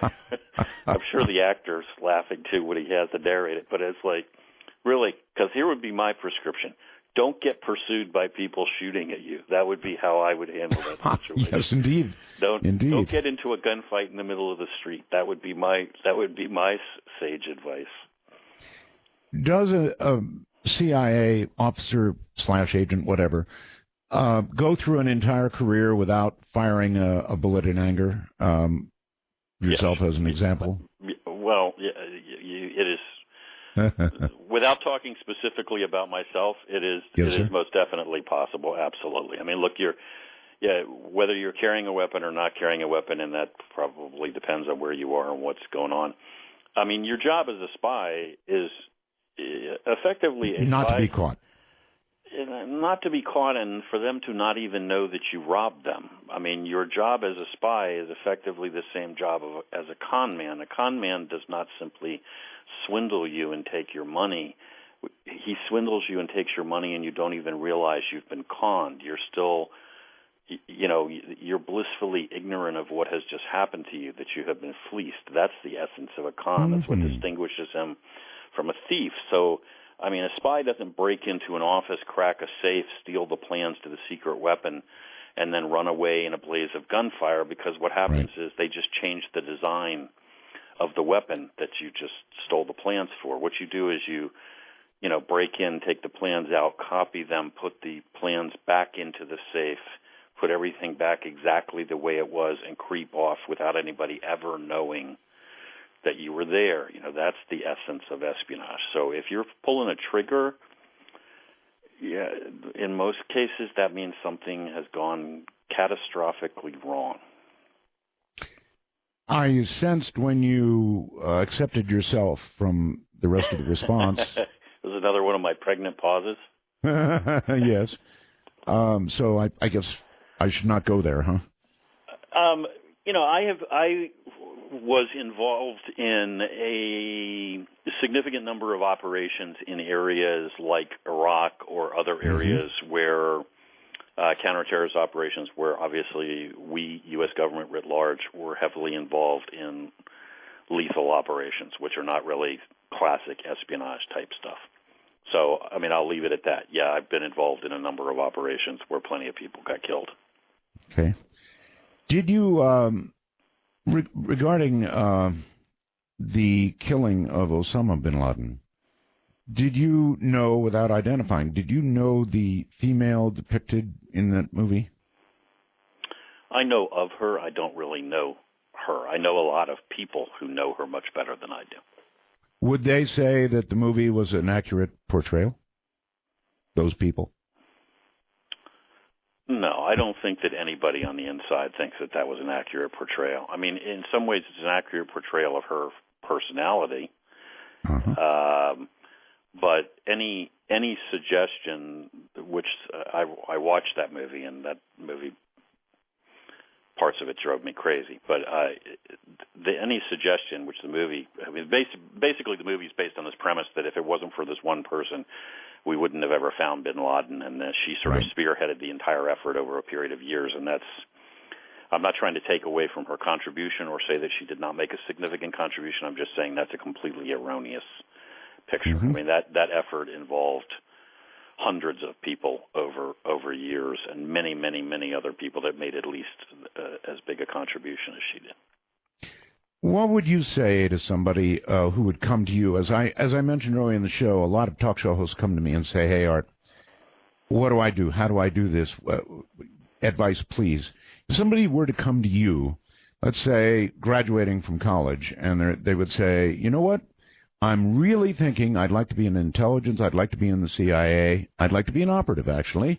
What advice would you give them?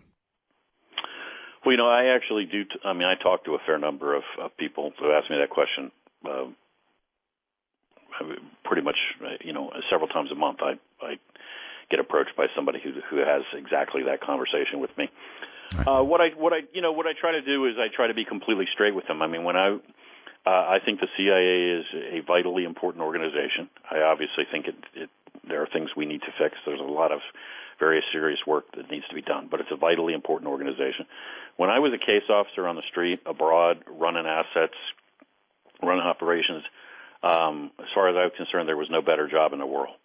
I mean, on those days when Washington would get out of the way and we were running assets and really making a difference, we were doing important stuff. Frankly, we were having a blast. Great time. But I also tell them, give them the reality. It is incredibly long hours. It is all-consuming. I mean, in many ways, when you're abroad, you're never off duty. You're working 24/7, even if you're not technically working. I mean, there's really no such thing as like a rear area. You are on. It's incredibly stressful. You are, if you screw up, if you don't have your stuff together, people die. People go to prison. Yes. There are huge consequences. You are often working in extremely difficult, dangerous areas. They may be fascinating parts of the world, but they're also not the easiest parts of the world to live and operate in. So, it's not like, it's not even really like the military where you have a larger unit. There are no parades. There are no public, you don't get your medals and accolades. I mean, everything sort of occurs in the shadows, so you better be really self-motivated. You better be able to, if you're looking for somebody else to validate you and tell you you're doing a good job and slap you on the back, you're doomed. And also, you're usually working in a very small outfit, so you better also be a self-starter. I mean, if you have an officer and you have to kick him in the rear to get him moving, he's worthless. You don't have time for that. You send him home. You put him on a plane. How about this? It seems to me, with what you've described in terms of the job, you've almost described it as, part-time, if not full-time con man, really. And I understand that. But if you're going to recruit for the CIA, it seems to me most people would think, you go to the military, get somebody with a military background. But it seems to me that the military is so structured, and people who have been in the military are very structured people. I know I was there. You have to be. You're trained to be. And that probably doesn't make you a good CIA type. Am I wrong? Well, there are certainly going to be some people that come out of the military that have the characteristics of a case officer, but you're absolutely right. It's not sort of an automatic assumption that just because you were an infantry officer or a special forces guy that you can make it as a case officer. I mean, it's about the psychological characteristics. So, I was in the Army for a while. I had many classmates and many colleagues who had been in various military branches, but there are lots and lots and lots of other people who are case officers who never had anything to do with the military. I mean, it tends to be a very eclectic group of individuals. You got guys from all walks of life. I had a guy that I relieved in one position. Came in. He was my predecessor.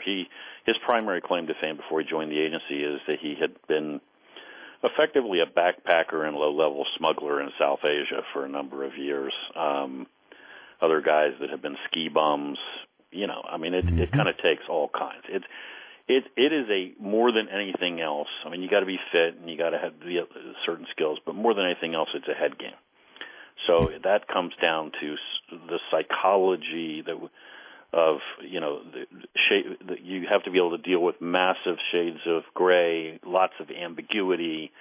You have to be able to change plans, make a plan, scrap it on in the middle of an operation, make up a new plan on the fly. Back to your point, lots of guys that are in the military that are all great as long as they're in a structured environment and everything's black and white. You throw them into that world and they're lost. They have no clue what to do. Okay.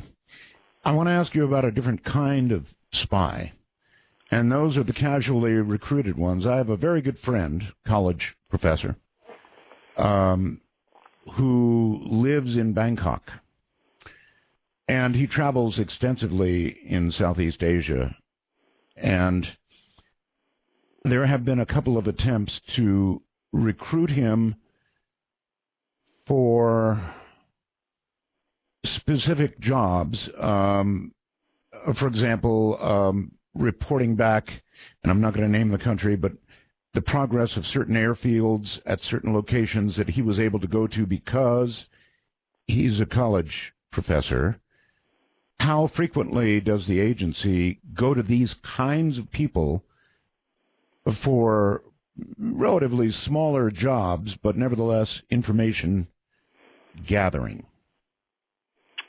Well, you're going to go to whoever you need to go to get whatever the information is you're after, and if that might mean that you're going to go to the guy who's a colonel in the KGB who can smuggle, thumb drives out to you with classified information, and in some cases it's much less sensitive than that. It's just, hey, this American citizen or this third country citizen can travel legally to such and such a location and acquire from simple observation stuff that we can't see. He can tell us about the airport. He can tell us about the customs procedures. He can tell us. Yeah, and so if that's actually something we're looking for and we don't have another way to get it, then whatever it takes. Gotcha. All right, let's move on to something else. The Pakistanis are constructing nuclear weapons quickly as they can, and of course there are a lot of people in Pakistan who would like to get one or two if they can. How worried should we be that the Pakistanis are going to find a way to hand a nuclear weapon to somebody we don't want to have it? We should be really, really, really worried. I could probably add a few more reallys in there about the general idea that a nuclear weapon, a functional nuclear weapon, so not raw materials, pieces of, but a ready-to-rock and roll nuke, is going to somehow or another find its way from the hands of the Pakistani government into the hands of one of a number of different Islamic extremist organizations. I say one way or the other because not so much that I think the government of Pakistan as an entity would officially hand over such a weapon, but in a couple of different ways at least. First of all, there is a rising level of extremism, Islamic extremism, within all of the Pakistani armed forces and security forces.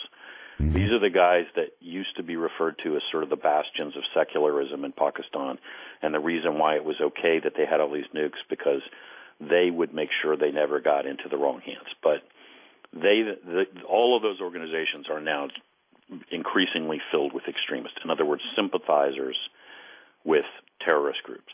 So it is entirely possible that not so much as an official act, but folks on the inside could take a weapon and give it to a group.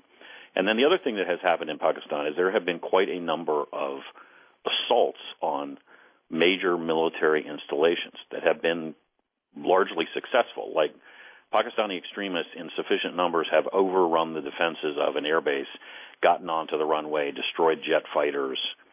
I mean, this kind of thing has happened multiple times. So even if it's not given to them, there's a real possibility that at some point in the future you could have these guys actually attack one of the installations where the nukes are kept and just steal one, throw it in the truck, and drive off with it. And then you will not have nuclear material that they have to turn into something. You'll have a fully functional implosion device capable of taking out the heart of a city, and it'll be loose running around the world. When we did go get bin Laden, we didn't tell Pakistan.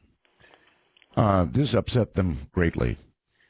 Had we actually told Pakistan or anybody in the military or, I guess, the political structure in Pakistan, would we have still found bin Laden, in your opinion? I'm not sure, but I am sure that it was absolutely the right decision not to tell them that the risk was way too high that he would have been tipped off. I mean, where bin Laden was found is in a relatively modest-sized Pakistani city, filled with a lot of military personnel, and basically their military academy is there, but there are also a lot of retired people there.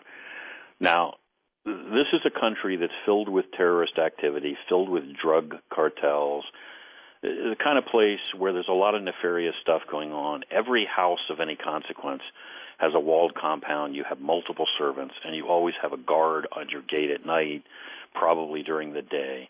Criminal activity, all this other stuff going on. People pay attention to their surroundings. You know, this is not some neighborhood in the United States where people don't talk to their next-door neighbors and don't even know their names. Right. In a society like this, you know who your neighbors are. You know what's going on. And if there's anything weird going on with them, you worry a lot because there are real bad people floating around the country, selling drugs, killing people, blowing things up. In the midst of this place, this town, with all of these prominent people and in this kind of environment, you have these guys come in, bin Laden and company, buy a house, retreat behind the walls, interact with nobody, speak to no one, never come outside. Nobody has any information on who they are. So all of those things ought to be red flags, sending up red flags to everybody around there, like, who are these guys?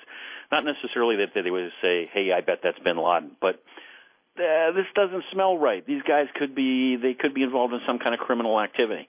And these are all retired colonels, generals, whatever, active duty officers. These are all people that are plugged in the security service. Nobody does anything, according to the Pakistanis. Nobody inquires. Nobody asks any questions. Nobody pursues the matter. Right. Now, at the end of all of this, you're left with two conclusions, in my opinion. A, the Pakistanis are incompetent on a scale that's mind-boggling, that this guy was hiding in plain sight in this kind of area, not up in the mountains in the middle of nowhere.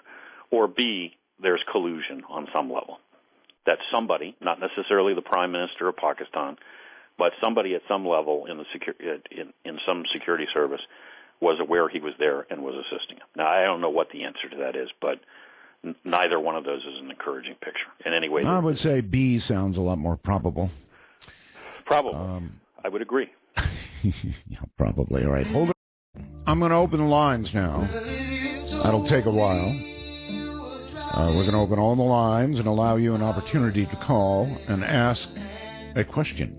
And it's not frequently that you get somebody recently retired from the CIA willing to answer questions. My guest is obviously a brilliant guy, Charles Faddis. He's written a book called Kappa, which I intend to get immediately because it's my kind of book. So, Charles, welcome back. We're on the subject of Pakistan. Aside from a nuke making it out into hands we don't want, what are the odds of... I know we've come close in the past. India and Pakistan could be tossing nukes back and forth, and it could happen quickly. What do you think? I think everybody who studies this kind of problem agrees that that is the most likely place on the entire planet to have the first all-out, for-real nuclear exchange between two countries. And you're absolutely right. It could happen virtually any day. I don't mean like we're in a crisis right now, but the conditions are ripe, and in a very short order we could go from where we are at any point in time to them actually firing nukes at each other. People have this idea that cooler heads would prevail, if not prior to an act. After the first few fell, cooler heads would quickly prevail. Isn't it more likely, and I know these things are war games, but that once it began at any level, it would quickly escalate to all in on somebody's part? Yeah, well, it's certainly at least as likely as it is that somebody's going to actually gain control over it. You know, I remember, I'll leave the country out of this so we can talk about it, but I remember once discussing in a location on the planet when people were asking us about why we didn't have the nuclear war plans for a particular country, why we didn't know what they were. Like, in other words, why hadn't we stolen them yet? Mm-hmm. And my response was, you presuppose that they have such a plan and that there is such a plan to steal. Just because we think like that and we have that level of organization and detail does not require everyone else on the planet to act like we do. They may, and I think that would be I think you would have mass confusion and dysfunctional government, and you would exchange nuclear weapons, and then you would rapidly lose big chunks of the government completely in both countries because they would be annihilated, and after that you'd have chaos. Mm-hmm. And God knows how many nukes would be exchanged. And Pakistan and India are there are a lot of amazing people there and fascinating parts of the world, and they're in very, very difficult economic circumstances. And on a good day in that part of the world, in many places, people are struggling to survive. So you can imagine what life's going to be like there after you launch a couple of dozen nukes each way into each other's country and take out most of the big cities. You're going to be back in the dark ages real fast. Well, as I mentioned, it seems to me the inclination, once they're, beginning to exchange a city gone here, a city gone there, then, you're faced very quickly with we're all in and we've got to, destroy everything we can destroy at once before we're destroyed. It's an old story, one that we lived with respect to the Russians, the Soviet Union, excuse me. So it escalates, I guess, pretty quickly to an all-in situation. Well, the first thing that's going to happen in any situation is you're going to hit the opponents. You're going to go for his nuclear forces in his capital city. So the first thing you're going to do, as the Indians, is take out Islamabad, and the Pakistanis are going to take out New Delhi. So in the process of doing that, presumably you're going to destroy a huge portion of the national leadership in both countries. So now that you've decapitated the countries, the chance of having some sort of restraint is, now you're going to get spasmodic responses. Plus, as you said, everybody that's got a nuclear weapon in a delivery vehicle, an aircraft, a missile, whatever it is going to be thinking, I need to get it off the ground while it still works. Exactly. To shoot at the bad people before they blow it up on the ground here. So all of that argues for reflexively launching more or less everything. And yeah, it's a terrifying situation. The Pakistanis are building nukes at a fantastic rate. They're rapidly going to overtake other countries. I think they're now, number 5 in terms of nuclear arsenal. In the midst of all of that chaos and craziness, they're pumping resources into building more and more and more nuclear weapons that they are less and less capable of keeping safe and secure. How do you feel about proliferation? It's an interesting conundrum because, on the one hand, any nation developing nuclear weapons is immediately a pariah, and they remain a pariah, and they suffer every possible sanction that anybody can think up. However, it seems like once they actually get nuclear weapons, then they get to join the club. Right. Well, this is a really interesting question. This brings us to sort of the question of Iran and the lessons that they drew from our invading Iraq. One of the big, they've been pursuing a nuclear weapon for some time, but one of the clear lessons to them was, you guys wouldn't have been so fast, so quick to go beat up on Saddam if you'd thought he actually had a few nuclear weapons and the capacity to deliver them. You would have treated him with a lot more respect and restraint. Absolutely. Because you would have been afraid. So they came away from that with we want to make it over that threshold at some point lesson. We want to be in that position where we can say to you, yeah, you're not coming here. You're not going to be able to push us around because we can bite back. Right. So doesn't our attitude, to some degree, force some of these countries to move ahead as quickly as they can, to go from being pariah to being possibly dangerous and, respected in some weird way? Well, I don't know what the alternative would be. I mean, I think that it is a factor that we have to be aware of, that folks are going to try sometimes to get across that threshold as quickly as they can. I don't think we could adopt a policy where we would just sort of allow anybody that wanted to acquire nuclear weapons, because they're just, I mean, many of these countries just don't have the requisite level of stability. I mean, as much as we think about the Cold War in these dark terms, and the Soviets, no picnic, that was a fairly stable confrontation between two relatively stable regimes, and fairly predictable. It's not exactly my prescription for the way I'd like the world to work, but you could generally figure out what the Soviets were going to do, and they could generally figure out what we were going to do, and we would both act in the interest of self-preservation. And on that basis, we managed to somehow figure out a way not to nuke each other for decades. We sure did. But for instance, if I would not be comfortable with the Iranians having a nuclear weapon and making that same, and thinking we could make that same calculus. There's too many variables, and it's too unpredictable. They recently have sort of changed their tune, and they've been actually saying friendly things lately to us by, believe it or not, tweeting us in other social ways. And so do you think that is all kind of a stall while they continue to work as hard as they can? Yes. Yeah. This is all nonsense, and none of it means anything other than a tactical maneuver. It does not change their objective. Their objective is not necessarily at this stage to make the decision to finally finish assembling the bomb, but to definitely be in a position where they have all the pieces and they can assemble it very, very, very quickly, to have what the Israelis call a virtual bomb, so close that they can effectively jump across that threshold at a moment's notice. And every other decision is tactical. So if they can speed up in that process at certain times, they will run. And if people are really watching them and threatening them, and they need to put down their tools for a moment and make soothing noises until people stop leaning on them, then they'll do that. But none of it changes the fact that in the end, their intention remains precisely the same. They haven't changed anything.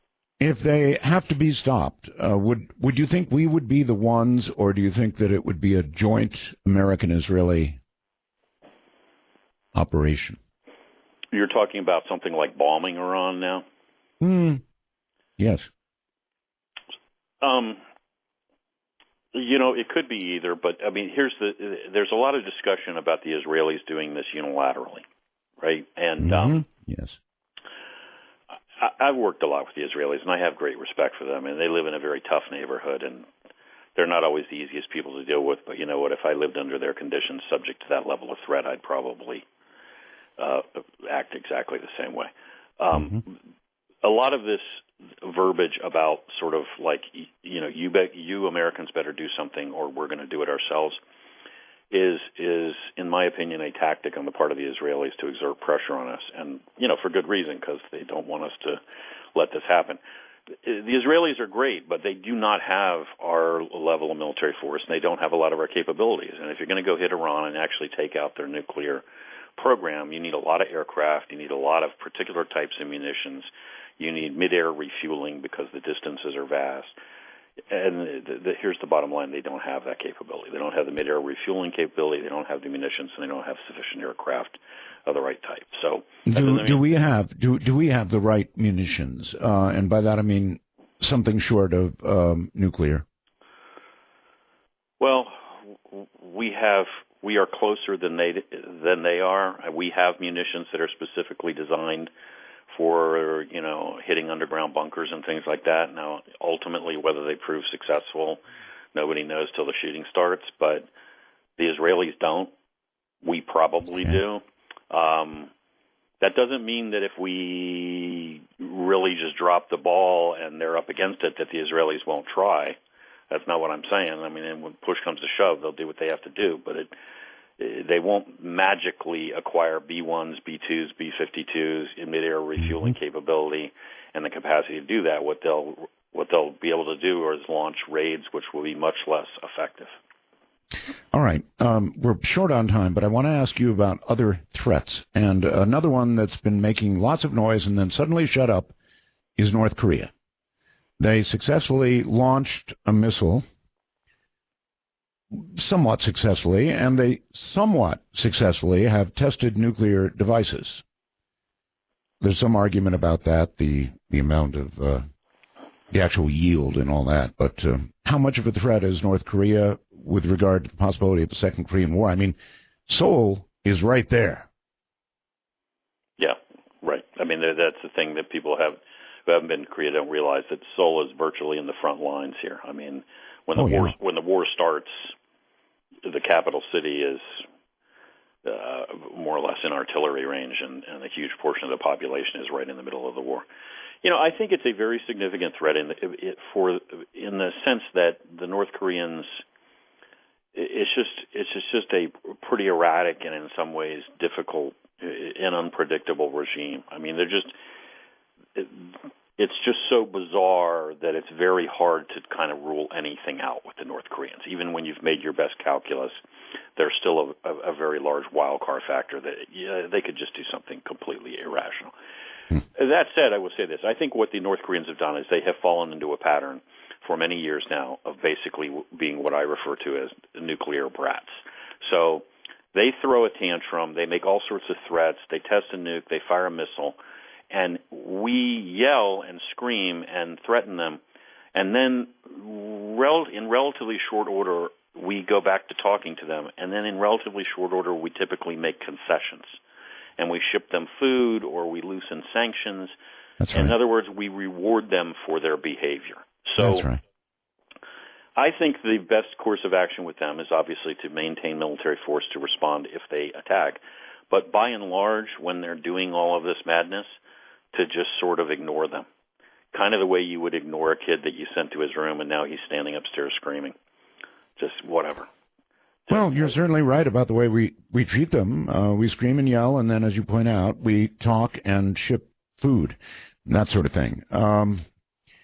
So that goes back to the discussion we were having about proliferation. If they didn't have nuclear weapons, it wouldn't be the same cycle at all, would it?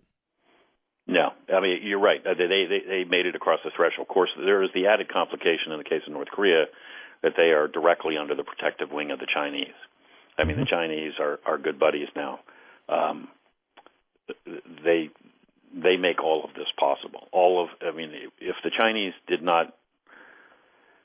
If the Chinese really wanted to stop all of this behavior, it would be relatively straightforward, because the economic survival of North Korea is completely dependent on the Chinese. I mean, if they decide they want the behavior to change dramatically, they can change it any time they want.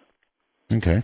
It has been alleged in the past that the CIA, in places like Afghanistan, when they needed to, either supported or assisted in the smuggling of drugs. Would you care to comment on that or not? Yeah, I think that there is no truth to any of those allegations that I have ever heard. I mean, I have heard stories about stuff being moved back in the days of Air America in Southeast Asia. Mm-hmm. I mean, I wasn't flying on Air America in Southeast Asia, so I can't swear to you that no drugs never moved on an Air America plane. But in my career, wherever I was, with anybody I was involved with, any operation into which I had visibility, no. We never did that. Not only never did it as official policy, but never tolerated it. Any shade of way you want to spin it didn't happen. Didn't smuggle coke into Los Angeles. Didn't take opium out of Afghanistan or whatever other madness we have been accused of. All right. Good. It's good to hear something good. We're on a roll now. Yeah. In much of the developing world, this is something you suggested we bring up, so I will. the water table is, we know, falling very rapidly. Now, if you combine this with population growth, which is growing very rapidly, what happens when the water is exhausted, and what are the prospects for hungry people all over the world? So, we were talking before about Al-Qaeda and how it's morphing and how it feeds off of various factors. That's right. I mean, this is, true more broadly than Al-Qaeda of problems, instability, violence, threats to world peace. I mean, we have a massive population growth issue, and we have major issues like falling water tables. So, for instance, in India, which sort of, for a time period, kind of escaped from the threat of famine by bringing in all sorts of hybrid crops, they paid the price for that by the fact that these hybrid crops, these new crops, need a lot more water than what grew there originally.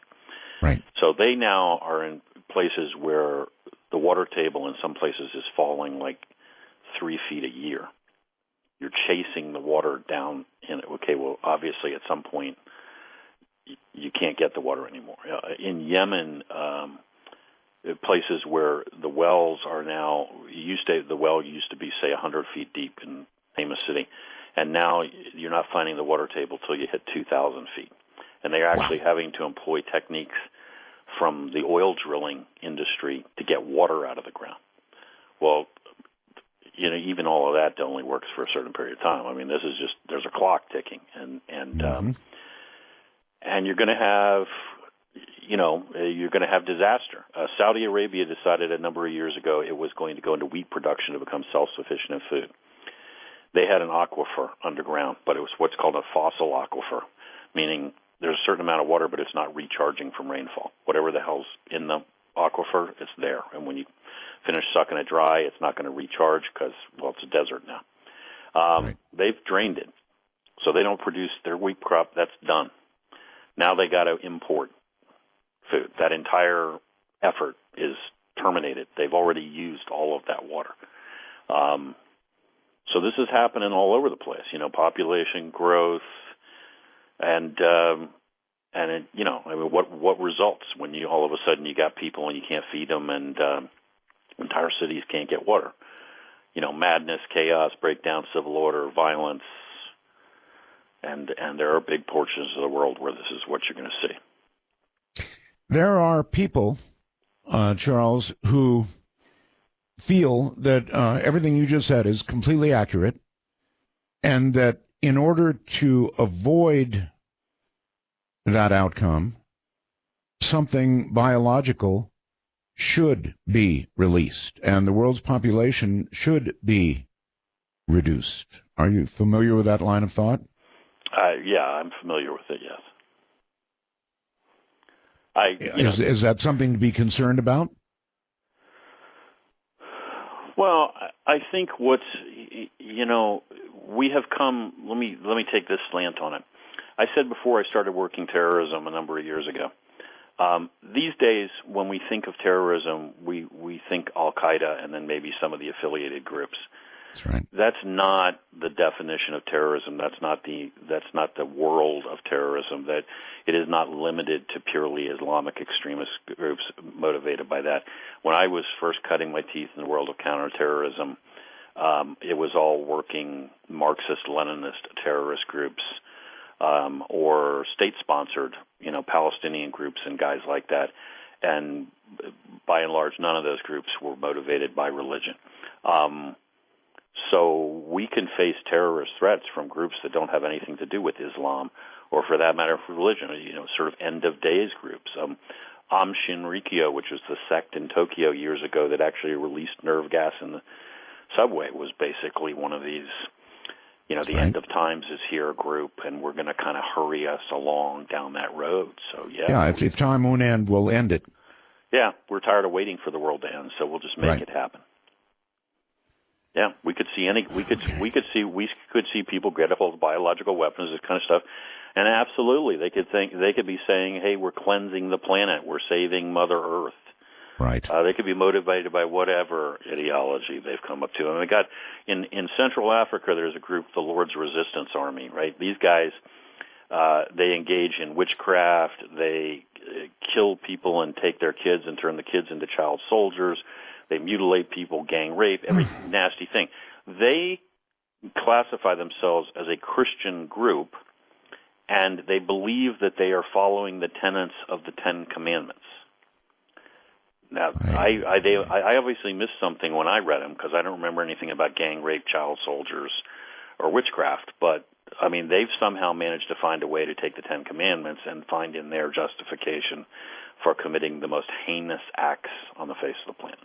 Interestingly, the Pope just said, essentially, God save us from ideological Christians. Stay right where you are, Charles. We're going to open the phone lines are open and quite filled. 1-855-REAL-UFO. If you have a question, we'll try and get an answer for you. I'm Art Bell, and this is Dark Matter raging in the night.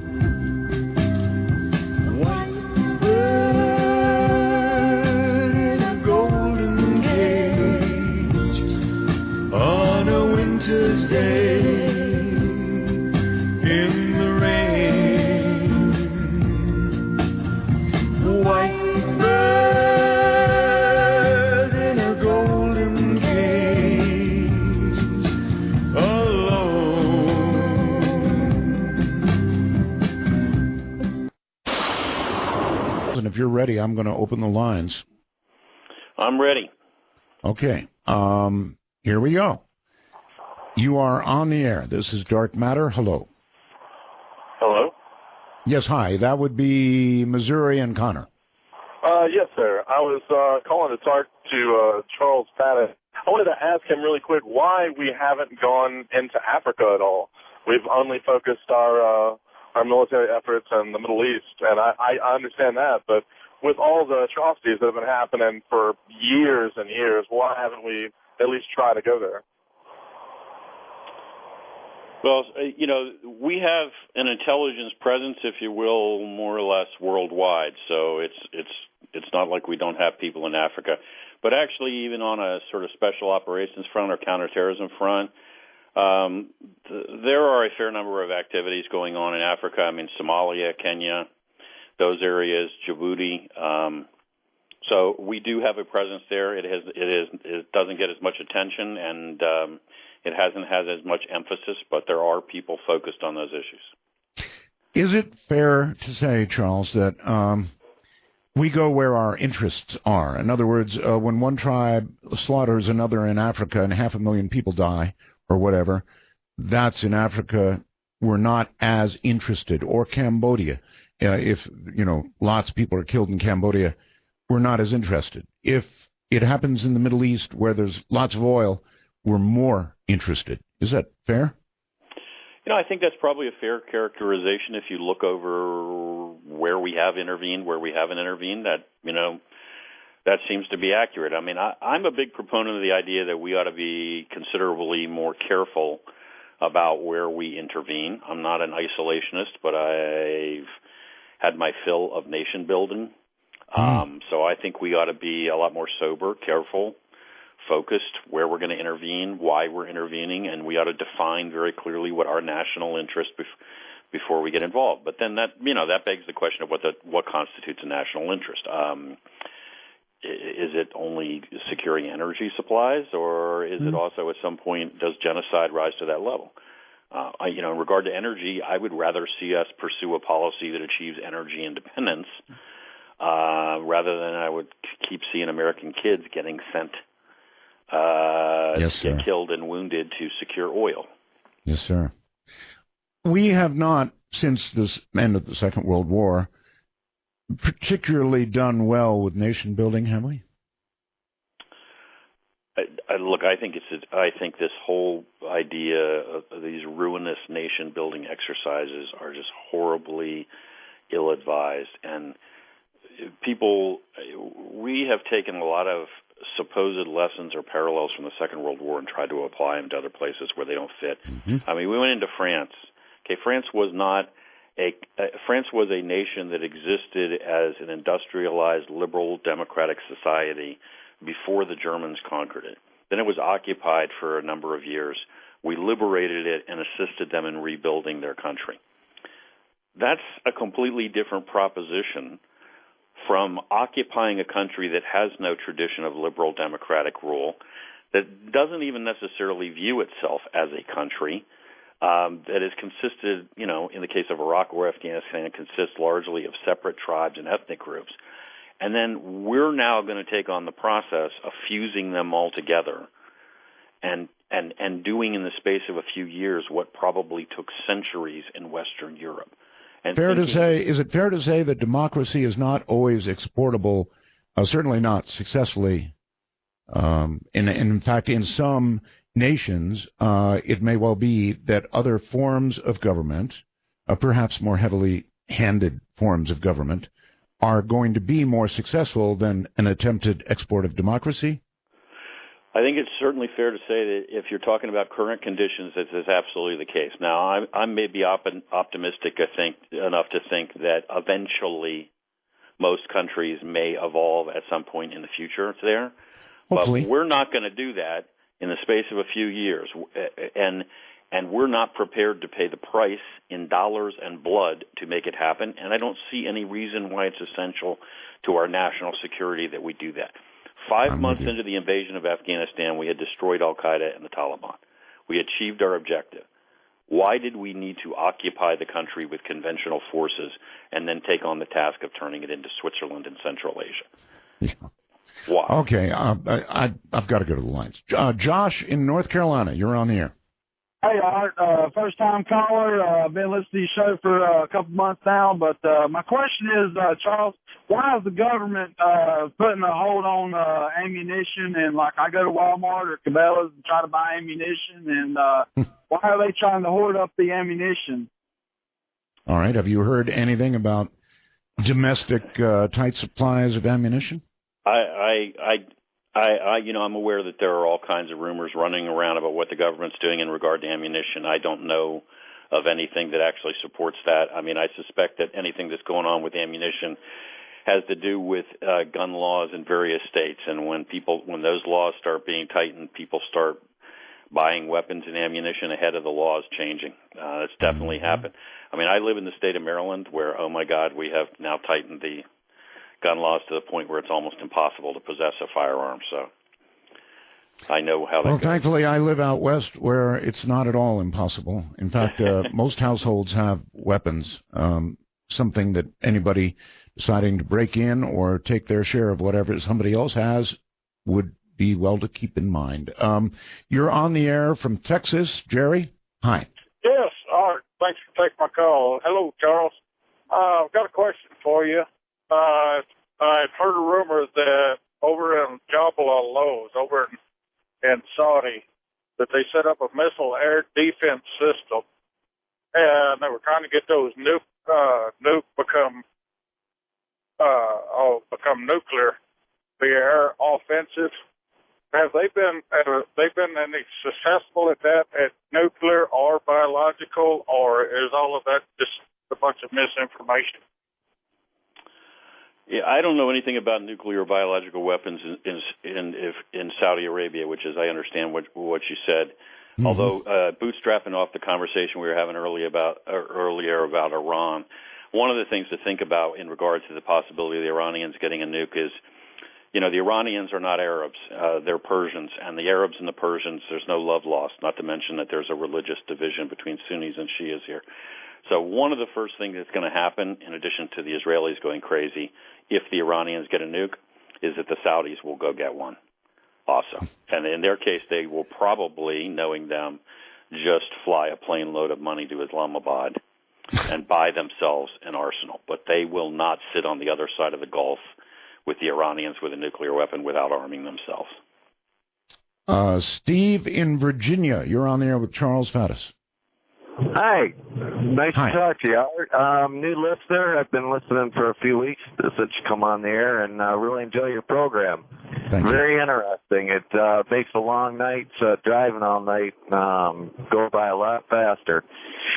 Charles, very interesting show. I'm former Army. I was airborne infantry. I was long-range reconnaissance patrol guy, and got to do a little bit of stuff. Nothing like probably what you did, but got a question. I used to like that show, 24. How realistic is that one, or is that just all BS too? Oh, I too was a fan of 24 Caller. It was great to watch, but not particularly realistic. But hey, I'm the guy that said that he liked Burn Notice, so I can't quibble about that. Okay, off to Michigan, I think, and Bill. Hi, Bill. Hi, Art. Just a quick question. Have we actually found any deployable biological weapons with any of these terrorist groups? Good one. So the question becomes what we mean by deployable. The issue with biological weapons and chemical weapons frequently, or the biggest issue is less the capacity to make them and more the capacity to disseminate them. In other words, to spread them effectively. So we were talking before about Aum Shinrikyo in Japan and hitting the subway with nerve gas, and their nerve gas was very, very deadly. But they did a really terrible job of disseminating it, thank God, and they only killed a handful of people. And that tends on the biological side to be the breakdown with terrorist groups as well. They can acquire or cultivate or create small quantities of the material, but they can't figure out yet how to use it effectively. So let's hope they stay hung up like that for a while. Okay. Agreed. All right. Thank you very much. I guess I would classify you, Charles, as surprised that we have not yet had a biological attack here of significance. Well, yeah, I mean, mildly. I mean, and apprehensive, maybe. We have a tendency, unfortunately, it seems to me, to not really treat a threat as serious until such time as we have suffered the consequences. So for those of us who worked counterterrorism pre 9/11, there was no great surprise that, I mean, we were surprised by the specific attack, but that Al-Qaeda was out to get us and was going to kill us and was going to keep doing that was very clear. They had already, after all, blown up 2 of our embassies. They had tried to sink a warship in Yemen. We were already at war with them, and yet it took 3,000 people getting killed before we could get people to all of a sudden cut us some slack and let us start going after these guys. So, my nightmare is that that's what it's going to take to get us to really get serious about a biological threat, is that we're actually going to have to get hit somewhere and have thousands of people at a minimum die, and then all of a sudden we will decide to employ serious measures to stop it. Okay, the following is not a serious question at all, something I've always wondered about, maybe the CIA knows. Could there be any truth to the fact that cold remedy companies are out with little vials of the flu every year, spreading it about prior to their advertising campaigns? Wow, I believed that entire operation was secret until just now. Now I realize the whole thing's been blown. Yeah. You got to laugh once in a while. Not to my knowledge, but again, back to my earlier response. I've been wrong before, so who knows? Yes. Colorado brings David. Hi, David. Hey, Art. Welcome back there, and to your guest there. I'd like to thank him personally for his service to this country. What I was wondering there is he was talking about the possibility of a nuclear bomb being maybe stolen from Pakistan, something like that. But what kind of a danger are we really over here in the continental United States? Because from my understanding, they have a very limited shelf life without maintenance to them. And, do they really have the ability to get it over here that quick? Well, so if you're talking about a fully functional nuclear device and you kind of wanted to put it on the shelf and then be able to guarantee that you can use it on a moment's notice, at some undetermined time in the future, that turns into a pretty complicated engineering equation and requires all kinds of stuff. But basically, here's my thesis, and certainly what I've always said on this issue. As soon as a terrorist group acquires a nuclear weapon, they're going to use the nuclear weapon.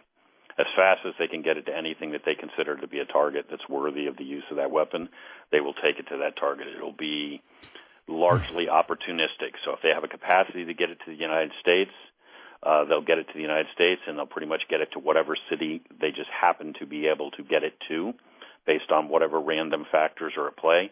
If not, they'll get it to Europe, or they'll get it to wherever. Speed of delivery, I mean, you know what the most likely way they do it? They're going to throw it in a container and put it on a cargo ship. Mm-hmm. And then it's going to steam into port in Long Beach, or it's going to steam into a port in Jersey. And I'm not even sure it'll ever be even offloaded. And by the way, there won't be any sophisticated army mechanism. There'll just be a guy in there. A guy with a button. There'll be a guy with a button and whatever he needs to eat and drink in a bucket to relieve himself, and he'll ride with the thing, and then he'll press the plunger, and boom. And you know, it'll go off on the docks in Long Beach, or go off on the docks in Jersey, or it'll go off in New York Harbor. And you just imagine the event. I mean, no matter what the casualties are, catastrophic. I'm afraid I can't imagine. And it might occur before anything was even checked. Not that they get to check that many containers, but why wait for that? Yeah, exactly why I think it'll go off on the docks. They won't take the chance of getting caught. All right, Texas and Will. Hi, Will. Hi. Thanks for having me on the show. Quick question for you, Mr. Charles. As per a possible biological attack, two parts to this. Could you consider that as a precursor to a more conventional attack? And if so, or even if not so, does our military, particularly our Navy, do we have measures on board their ships in order to cover all the personnel so that they could, go through a biological attack without being completely decimated? Both good questions. A biological attack followed by something more conventional. Yeah, sure. It could absolutely be the case, and no, we do not necessarily just automatically have the means to defend against it. Just real quick, when the Russians were hot and heavy on their biological program, they played with a variety of biological agents. One of those was tularemia. And one of the reasons they played with that, there are a variety of reasons. One of them is it's relatively easy to work with. It lives for relatively long periods of time. When you're looking to weaponize things, you don't want the weapon to basically fade out on you. Anyway, but the tularemia basically was not designed to kill people. I mean, the tularemia effectively, it will kill a small number of people, but for most people it'll just make you really, really horribly sick and have to be hospitalized for weeks.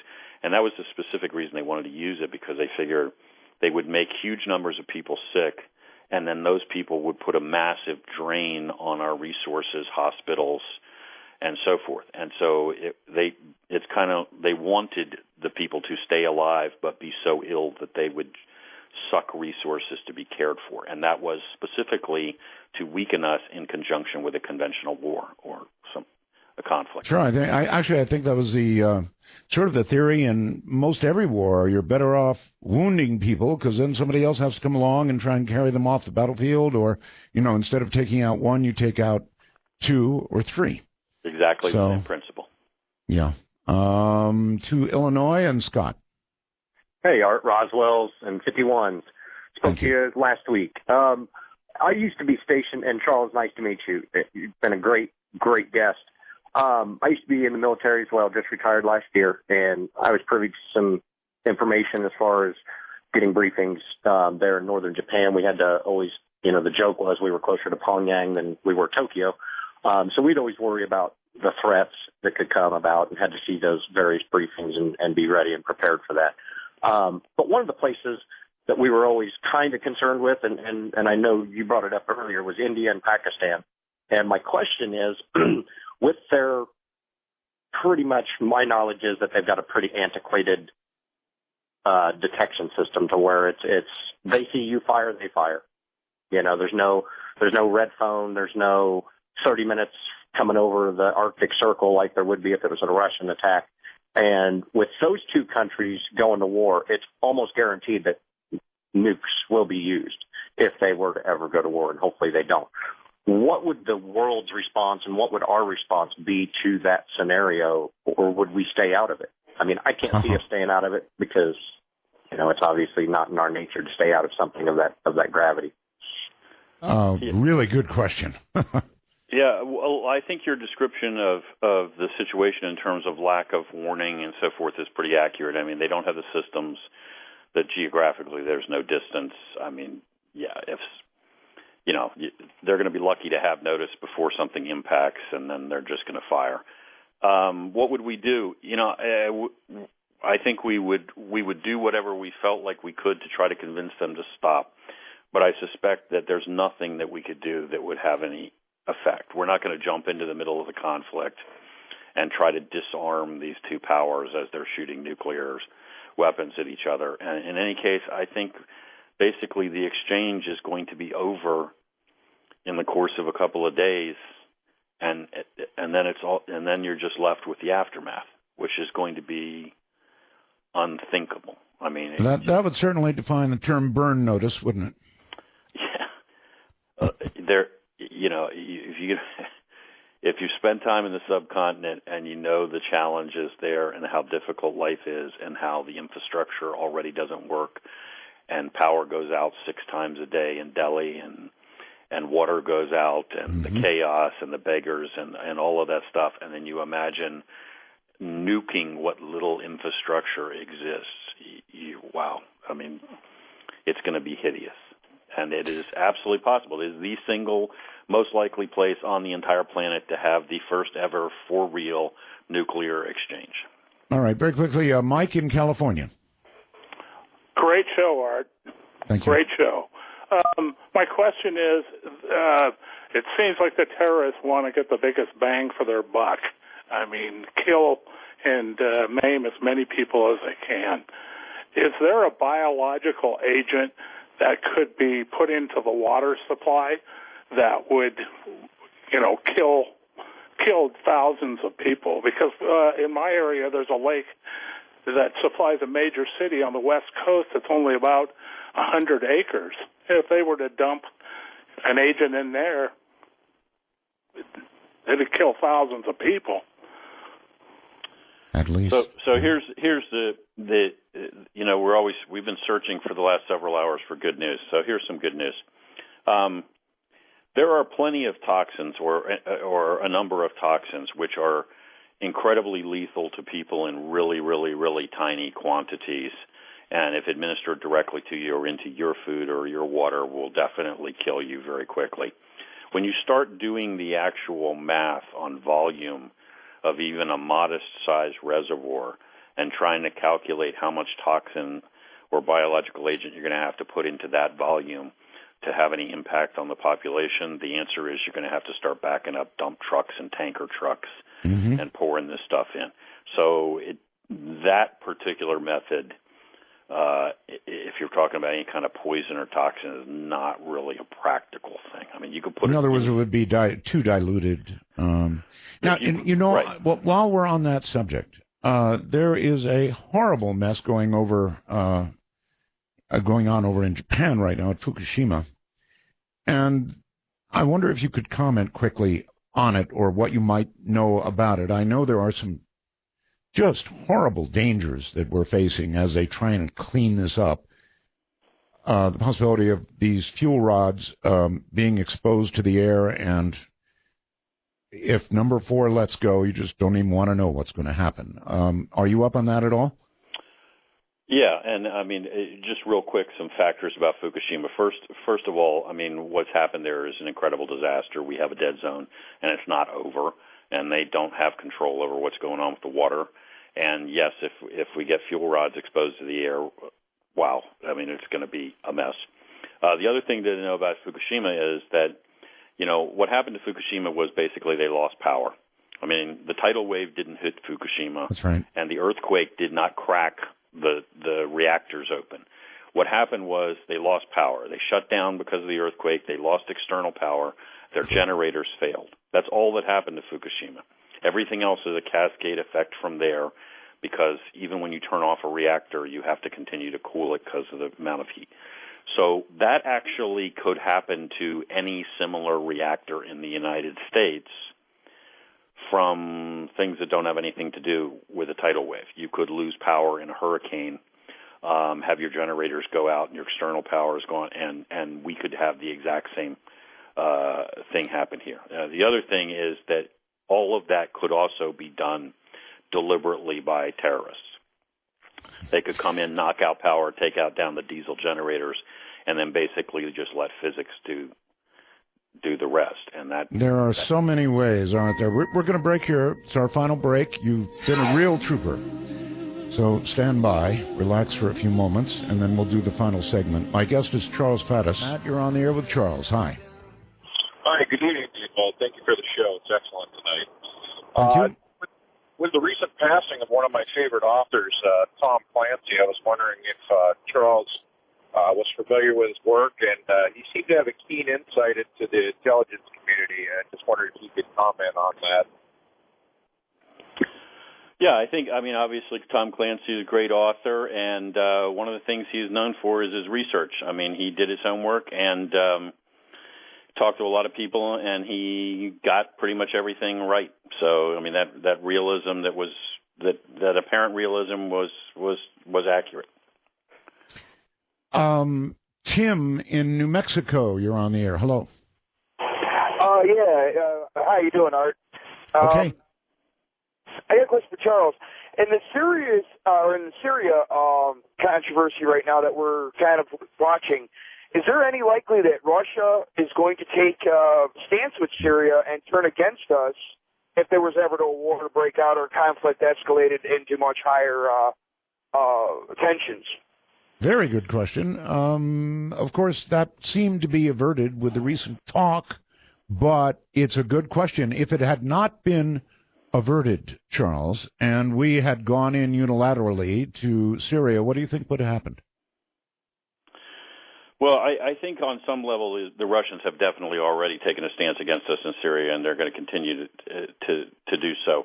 If we had gone in unilaterally, would they intervene militarily directly? I suspect not. The Russians are pragmatists and realists, and that probably would not have seemed like a winning proposition.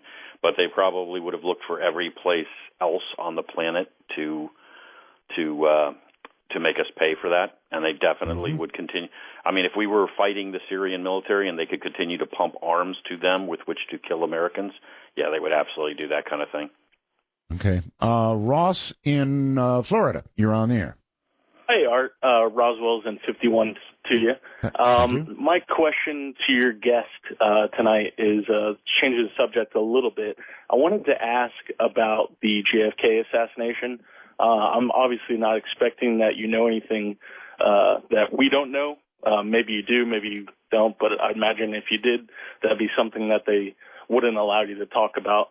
But your own personal theories, do you believe in the lone gunman? And with that said, the lone gunman, even if it was just him taking the shots, it still could have been a conspiracy. And if you had anything to add to that. Well, I'm not Is this something that CIA guys, retired and otherwise, sit around and talk about over coffee or beers? No. No, and I have nothing exciting to say. I don't know anything about it other than what I have personally researched. I did at one point sit down for my own edification and read the entire Warren Commission report. I personally believe he was killed by one guy, and no, I don't believe it was a conspiracy. Bruce in Washington, you're on the air with Charles. Hi.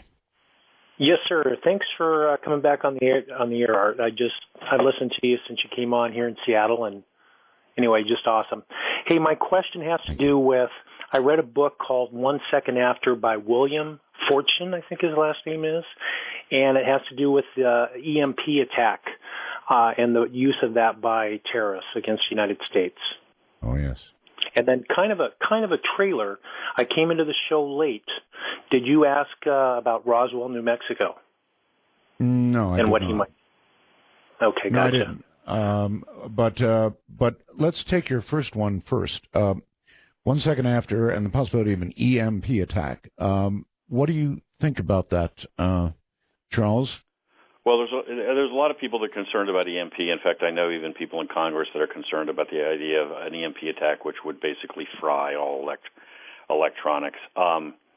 There's a lot of people that are concerned about it in the context of a nuclear attack as part of the impact of a nuclear weapon going off.